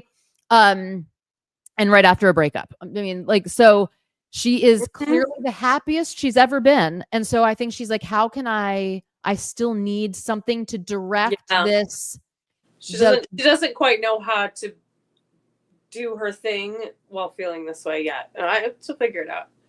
Well, I think we always unknowingly self-sabotage. I don't know that anybody necessarily does that knowingly, but we don't know if her team, there's a lot of people when they get very high up there and they're very popular that and look they at have yes people surrounding them. So or the person doesn't have to listen to their team or whatever. So I mean, and there's like a song on every album that's like, oh, this is her like sabotaging shit, and she knows. Like, I mean, look at Anti-Hero, like these things that where she knows these like she has. Look at the Great War. That's a perfect example of like, I made up this shit that, like that I thought you were doing, caused a giant war about it, realized I was drinking poison all alone, realized kind of that like you weren't doing this thing. And I was just feeling that you were doing this and reacted like crazily. Right. So. But that's retroactively figuring out what's going on. Oh, guess who just rolls in when we're like about to finish? We're at 3 hours. I know. Where have you been? We've been having a major discussion. He was at the release party. Oh, he's giving out Sparks cards, so I guess we can't get too much. Thank you. You're the best. Okay, true. Because no matter what she does, it's going to be public. I know, and I think this is her self-tap. I agree. I think that this is some kind of wacky move that wasn't calculated correctly. I do. What if subconsciously she's self-sabotaging, so then she has to go away for a while, which she wants, so she can like be with Travis and be away and go away, and then she can still come back. She can have this great rush. No, I'm saying this is all subconscious. I'm not saying it's any of it's purposeful. But if she does get a big backlash and she does feel she has to go away, then what does she have to do? She just has to like bed down. Would she do that? Like, I just showed up. Also, are you streaming all? Yes, we're gonna be streaming all the time. Yes. Oh, are we? Yeah, I mean, we have to. Like, something's going on like every day. And I feel like I've got a lot of shit to say all the time. That's fine. It's fine. I just thought I was going to get a chance to relax, but that's okay. We probably won't stream tomorrow unless something absolutely crazy happens. Okay, that's fair. That I will take that. Yeah, we will not be streaming tomorrow, but we will be streaming on Monday at some point. Like, yeah, at some point on Monday. Does anybody have a door update? I was trying to look. It's like I'm trying to look, but I obviously I can't look with sound, so I don't know if there's the life of a stream girl. Darren, that's cool that it's still your favorite song. Like it's great. I'm just talking about this in a perspective that I'm just like, I just don't understand why she's taking this risk when I can't really understand what the feud was based on. That's all I'm saying. Like, it seems extremely risky and extremely probable that there's going to be an epic amount of backlash because it doesn't like it does the disc track doesn't warrant the original sentiment. You know what I mean? I don't know, but well, yeah, I mean, we're gonna post this. People like can go back and watch it and like as we've discussed it. Yeah, we've really discussed it. All right, so now, okay, so LP just came back from the movie theaters. Oh, you're so great. Thank you. How did you like the movie? Tell us your thoughts. I've got to pee. Yeah, but like also we're about to hit 3 hours and I'm tired. I've been sitting in this cardigan, which I would like to say I've been wearing this cardigan for 3 hours. Not an itch. It is not itchy. It's maybe not the softest thing I've ever put on my body, but it's also very comfortable. I love it. It fits me. I've had a very Goldilocks issue with my cardigans. One's slightly too small, one's very too big. And this one fits perfectly. And honestly, I kind of think the orange looks good on me. Yeah, I think orange looks good. Well, thank you, love. I think I'm going to be wearing it a lot this winter. But it is still currently like in the 80s today. And I've been sitting here in a cardigan for 3 hours. I'm just saying. Yeah. At some point, I'm either going to pass out or we're going to have to end the live tonight. We're going to end the live in a moment here. But I also want to say for anyone who just joined us, I got a mountain of merch today for She the showed me the giveaway picture, card. y'all. It is a mountain. It's like And I literally a would mountain. like to say, for also, since I'm giving cardigan updates, this box is gorgeous. These glitter boxes are amazing. I love them. I don't know why there was any other box with the CDs. It should just come in the glitter box. I know. They're really big. Like, my plans for how I was going to do this background, thwarted by the largesse of the orange sparkly box. Well, guys, I'm just gonna like tell you all that I've gotten every piece of merch so far for the giveaways. She sure has. There is so Taylor much. Swift works hard, but Holly Swiftie works harder. I work really hard being a And Swiftie, her you guys. credit I card am like works harder too. I am super like Swift like so. Be on the lookout because we're going to be having lots of Showgirl giveaway car contests. Even these babies. Yep. I mean, like I literally have them. Look at the stars. I'm telling you, even the buttons are like it's a comfy shiny, one. glittery. I put mine on earlier and it is very comfy. And it is. Like I can see myself once it finally cools off. Like wearing it around the house. Hold on a second. Yeah, like it's wait, what I found an Easter egg to actually ooh. Oh yeah, there's lots of there's lots of Easter eggs for the album in the video. And people love I'm not talking shit about the video's amazing. The song. Hey, LP, did they cheer for Cam? Oh, my theater cheered for Cam big time. And I've been looking at comments, and that's what I think it's happening in every single theater. What does this mean, both of you? That we're amazing. I don't know. Awesome. Oh, orange looks great on both of you. Oh, thank you. And so I think maybe we missed something. Thank you. I hope the merch from the pre-sales comes back up. I have all of it that I'll be giving away. Like I have quite literally everything. I do a giveaway car contest. Oh, the orange looks good on us. Thank you, honey. Aww. Sweet. And I have every version of all the vinyls, every CD, everything that's come out. So she bought the ones today too. I did. I really do like those acoustics. I really hope that they come out on streaming or I don't know. I thought they were very nice. And you know me, I'm a sucker for an acoustic. So let's me too. I know. We all did. We all did LP. We all went, check. No. Also, I would like to say, never in my life did I ever think I would be making this gesture, but I do it every time she says that line. That's hilarious. I know. That's hilarious. It just makes sense. It does fit. It does fit. Mm-hmm. It does fit. The ones from today, the CDs are very cheap. Like even the ones that came with the stuff, they were like what, $17, $18? I don't even remember. I mean, that's a deal. And beautiful pictures, really gorgeous pictures. Although in one of mine, I had the same picture but like different lyrics on the back. I thought that was a little weird. Like in the same envelope. I don't know. I have to go through them again. Oh wait, I did too. I mean, I'm sure we all got the same thing. Yeah, and I don't think it was a mistake, but it's like a duplicate of the same thing, but with yeah. Okay, but can we talk about? I'm gonna pull the pictures really fast. I was the one who's like, "Let's go," but I have to show you the one that like gagged me the most, and it was the first one I saw. Like what? Oh, I know. Like girlfriend. I have that right there. Look. Oh yeah, it's such a gag. Yeah. Mm-hmm. Yeah, I mean they're really beautiful. They're I'm just like they're beautiful. I just did this whole thing. Now you're gonna give me all this? Like what? I know.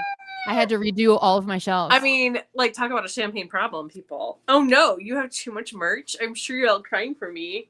Trust me, people. Like I'm barely making rent, and I still bought this stuff. I'm an idiot, but you're not an idiot. There is no bad talk about ourselves on this thing. Like we are not bad talking ourselves. All right. I'm a genius then for exactly spending my money on she's vigilanting. Yeah, she is vigilanting. Although I will say I do feel like the Talor merch for the most part is relatively well priced. I'm not saying it's bargain basement, but I feel like for what you get, especially the clothes, I want every piece of clothing I have gotten, which I haven't bought anything previous to Tortured Poet, so I can't speak to that. And I know you really like the merch from before that. I did. Yeah, I did. I used to never even look at the merch because I just didn't think it was even accessible price wise for me. But like those Tortured Poet sweatpants that I have, those are unbelievably quality. There was some Really very nice. high quality pieces in the Tortured Poets department. This is my thing with the merch before she switched companies was that like they used to put the like lyrics in better placement, I would say. But and the quality was a little bit better, but the Tortured Poets collection was excellent. I am waiting so impatiently for those robes and that vinyl box and all of that. I want it immediately. Oh my God, that's an excellent point. I can't believe the vinyl box hasn't come out yet. I know. I will also say, like, in terms of like non-Talor like official merch, and I've shouted her out before, the Archer's thread, she's already coming up and she's shown designs for shirts that are based on the new album. She really is very good at picking great lines to put on a shirt. Oh, good. Yeah. And also she's very politically outspoken as well. Yes. I've been on her site. I actually emailed her. Oh, did you? Yeah. Fantastic. Unfortunately, she's been getting a lot of like trolling and stuff, and she just doubles down, and I just respect her so much. She seems like an amazing person. So if you can't, and I think it's free shipping, like in the US anyway. Showgirl Maxing. Awesome. So I mean, a great company to. Let me answer this question. Okay. The giveaway. If you join Sparks Fly, the app that I created for the Swiftie community, it's amazing, and join. It really is amazing. It's a very loving. Yes, and the link is in the description, like our channel description, and then I do giveaways. I send them to anywhere in the world. So, and they're just like fun little contests. You don't have to like. Yeah, it's just fun. like pick your favorite lyric or whatever. Yeah. I won the Tortured Poets one. Was that the first one you did? Or just the first one since I joined? That was the first that was the first one I did. That's the best thing I have ever won in my entire life. And when I tell you, you're not just getting like a shit ton of cool stuff. Like I'm telling you, I got every vinyl variant. I got the Tortured Poet cardigan. I got that alone would be enough, right? Holly then like personalizes. Yeah. The packages are gorgeous. She like bedazzles the shit. She friendship bracelets that she specifically goes and we make a thing called a Swift list where you like, what's your favorite track 5? What's your this? What's your that? So she's specifically picking out friendship bracelets for the songs that you love. I do. I get like crazy. She just throws an extra shit. Like, I don't know. I think you'll like this. Like, I do get wild. Like, there's one user who like went to the lakes on a trip with her boyfriend and posted pictures of it.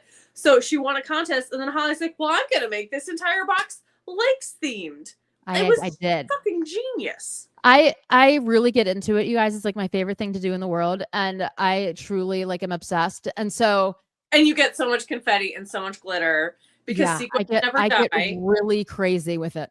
It's like a year ago that I won, and I still will find little glitters and things. Yeah, get a flood of confetti. Yeah, I know. It's like I really. Oh, look at that petition to rename it the Swift list with that. Oh, okay. I second. I might have to do this. Yay! I tell you, LP, you need to go into branding. I know that's what I'm in, and I didn't even think of that yet. He has just started calling our posts sparks. He'll be like, "Did you see the spark I posted?" I'm like, "Okay, that's genius." I know. I love.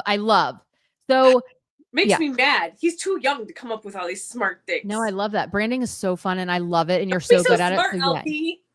Make him look bad. Can I just say track 6 should have been yes. Yes, you can say that. We've been saying it. You most certainly can say that. First of all, you can say anything here. That's just the other thing. That's true. There is like literally no gatekeeping, and I just I'm not into that. So, yes, that is 100%. I love it. I can't even figure out what Eldest Daughter is even about, to be honest with you. Well, don't. I will tell you, here's what makes me mad about Ruin the Friendship. Sonically, the harmonically, is that a word? Yeah, harmonically. I just keep thinking of a harmonica. I'm like, is that right? That song is one of the most beautiful. Like, it puts you. You're instantly. You're in summer. It's light. It's airy. You're happy. You're the heart. You can harmonize to that song like a son of a bee. And then you are getting crushed out of nowhere. bone. Crushed out of nowhere. It would have been a legendary track 5 because it is diabolical to my like emotional state. Diabolical. Mm-hmm. And when I can't even figure out what the track 5 is even literally about, it's one of like I'm really having trouble with that song too. Darren, it feels what happy. Is it about? And it's not a heartbreaking bop because it's not a bop. Well, yeah. So it's like a different. It's like I'm gonna take you to your favorite summer, your best memories. Yeah. You're riding with the windows down with your friends. Yep. But and then they die. Yep. And then it's gone. Weeping. Then we're in a cemetery. Totally. Just no warning. Changes right into Midnight Rain. Yep, for sure. So So which is the more diabolical plot twist? So it's apparently we're just gonna do this live forever. We're just going rogue right now. We're live. This is our live. These are our live show. Yeah, we're just going totally rogue. Which is more diabolical plot twist? LOML or Ruin the Friendship? Oh my God, LOML. Like, please, I cannot even. LOML is the saddest song. It's my favorite song. I am this girl. The core of me is LOML all day, every day. It is devastating, and I love it. I think. I mean, I don't know. I can't really say. Oh my God! But since Ruin the Friendship is very, very, very close, and also, I don't think I said this in the live last night. So when I went to the movie, we're just gonna call it the movie. I don't know what else the fuck to call it. Okay, so we went to the movie. Yeah. Okay. I had to go. My local theater closed a couple months ago, so I just picked a theater. I was just like, I googled theaters near me because I didn't even know where I was going when I went yesterday. I was just following Google. I'm not even kidding you. I had just finished hearing Ruin the Friendship because, of course, that's all I'm listening to, right? And I drive by the funeral parlor that my high school no funeral was at. Yeah, and I'm like, oh, well, what are we doing here? Are we trying to kill me? What's going on? That's awful. And also, that is awful. I also really, really appreciate that song because when I try to tell people, like, I had this person in high school, it's very hard for me because were we friends? Yes. Were we interested in each other? Also, yes. Were we hopefully going to date, but things happened and it didn't happen? Yes. So I don't know what to call him. When I say my friend died, yeah, that's bad. But it's more than that. But he wasn't my boyfriend. So it's like I don't know how to express. And then there's no songs about that until now. Well, and Taylor Swift gave me a song to help me feel, oh, damn it. I'm not going to cry. I'm not going to cry. Don't cry. We're done. I'm not going to talk about it. Versace's pain. Yeah. Or that she was finally, not even necessarily facade, but the way that she had to navigate through her life because of like the role that your family structure gives you is part of it. I don't even think she needed the eldest daughter in there. Right. Like I think that's just like a popular thing right now, and that kind of bugs me about it. But so the way that she had felt like she had to navigate through her life, she's finally able to like give that or feel like she can give that up a little bit because she's so secure in this. She has a solid base now. Yeah, I understand. A red base. I'm just base. Oh my God. Please, like no more. I'm banning wood talk on this. No! I literally don't like that song at all. Like I cannot handle it. Chat, please vote. Am I allowed to continue to make wood puns? I just can't even. Are you hashtag Team Holly or are you hashtag Team Taylor? Let us know in the comments. Ruin the friendship is Don't gonna really do haunt that. Talor like the ghost of Katy Perry's career haunt the world. Yes. Yep. No, Yeah. because it's one of the most Taylor Swiftian songs on the album, I think. Oh yeah. I mean, it's very Taylor Swiftie for sure, Mm-hmm. without question. Eldest daughter though, I don't know. I think there's just like too many themes when I can't figure it out. Like I'm like, this is very weird if I cannot figure this out, and I've listened to it 300 times. Let me so much context that goes nowhere. If you took out just the words eldest daughter, I feel like you would understand it better. Yeah, I think that's maybe what's throwing you, because like anybody could feel that way. They don't have to be the eldest daughter, and like I know you don't have to. I understand, but I'm just saying, I don't know. Maybe I don't know what I'm saying anymore.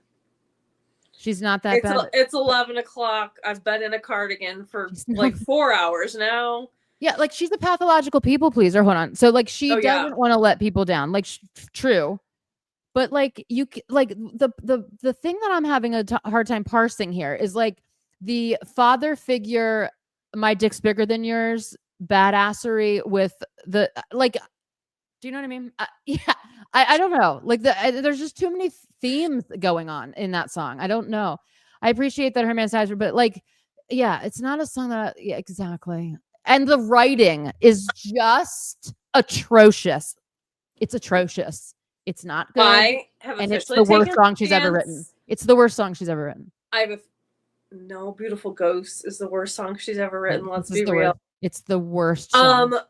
I am officially taking the stance. I know, Darren, I know. Like, and literally right after it. Exactly. This is my stance. This is my stance. Wood is fun. What is what? Do that. I didn't. What is fun? Yeah. Well, here's my other problem. Like, I mean, getting wood. Right. It's fun. I didn't mean that. It's a fun song. If we just like turn our brains off a little bit and just like bop to it, it's fine. It's sonically, it's amazing. Yes. I just wish none of the words were involved. Like I was like first half of the words can be zero. No, I don't like it. Like I think that I don't like any of it. Like I don't like any of the words. Okay. I love the sounds. I don't like any of the words. It progressively gets worse. By the end, I'm like, same, Shaylin, for me. Same. So I don't know. I can't. Darren feels me. Darren gets me. Yeah. Well, LP gets me. Whoa. This may ruin the friendship. No way. Yes, agreed. Isn't that clean? It sounds better. I just oh my god. I'm very anti-clean versions, but maybe I don't like the pacing of the song either. Like there's too many. It's like we get it. We don't have to keep saying this with these words. It's intrusive or something. Oh no, you're never. But there's a baby. Good wood. Oh if God. They are smart, they will capitalize. Yeah, they'll start using wood as their theme song. Yeah, I don't know. Like it's a question mark. I don't know why it's on the album. I can't figure it out. I wish it wasn't. I literally wish it wasn't. I've removed it. The good wood is good. I have removed it from my playlist. Like I don't even. Did it? I made another wood pun. Yeah, I can confirm it is. So yeah, I don't know. All right, babes. I am gonna combust. Yeah. So we're gonna be off tomorrow. I'm so hot. We are going to be off tomorrow. We'll be back live streaming on Monday. Hopefully taking a day off, unless something happens. Maybe Travis wrote it. Well, exactly. You know what? That's the best explanation I have. I would believe this all day. I believe this right here. Yes, believable, because that's the only thing that makes that song make sense. Yeah, exactly. Oh my God. Yeah, she's wet, feeling herself hard. All right, maybe a little too much. Maybe this will post after this will post, so if you didn't get to like watch this entirely like crazy unhinged discussion on Us unhinged, going on tangents, way unhinged and Never. very fun, then check the whole thing out. Other than that, we will see you guys on Monday. Be prepared for a lot of giveaways coming up. Yeah. And join Sparks now that you know. Yeah, and a lot of like every day I change my mind about all the songs, except I feel like I'm pretty firm on Actually Romantic. All right, so it's always unhinged. That's what we offer. Oh, that's yeah. That's our always unhinged. thing. We're always our brand. We're always unhinged. Thank you. Absolutely. So I will see everybody on Monday. Yes, it's always unhinged. It's always I mean, if I could have videotaped my meltdown last night that I had with myself over I'm honestly surprised that you didn't call me and like melt down with me, but I'm glad it was like 3 o'clock in the morning though when I was having this. Like I didn't even go to bed till 7 o'clock because I was so like I was crashing out. Anyway, so y'all are like you make my ego like I'm gonna turn into Taylor Swift with the ego. Night night. Oh, all right, we love you. Amazing. Thank you so much for joining. We love you all. Such a great conversation. Such a great conversation. Very awesome. Let's just all continue to noodle. Yeah, everyone noodle things. And Monday, who knows what we'll come up with on Monday. Oh, I just made myself. Monday, if you have questions or thoughts or feelings or wishes, dreams, anything that you want to talk about, then we'll open up the whatever to talk about anything and everything with like the showgirl and the consistent chaoticness of it all. So until then, maybe we'll have more answers then. Yeah, maybe we'll have more answers then. Yes, hopefully so. So until then, and always peace, love, and I did it wrong. Peace, love, and Swifties forever. Thank you for watching. Love you. Yay! Yay! Night night. Yeah, get some sleep. Everybody get some sleep, please.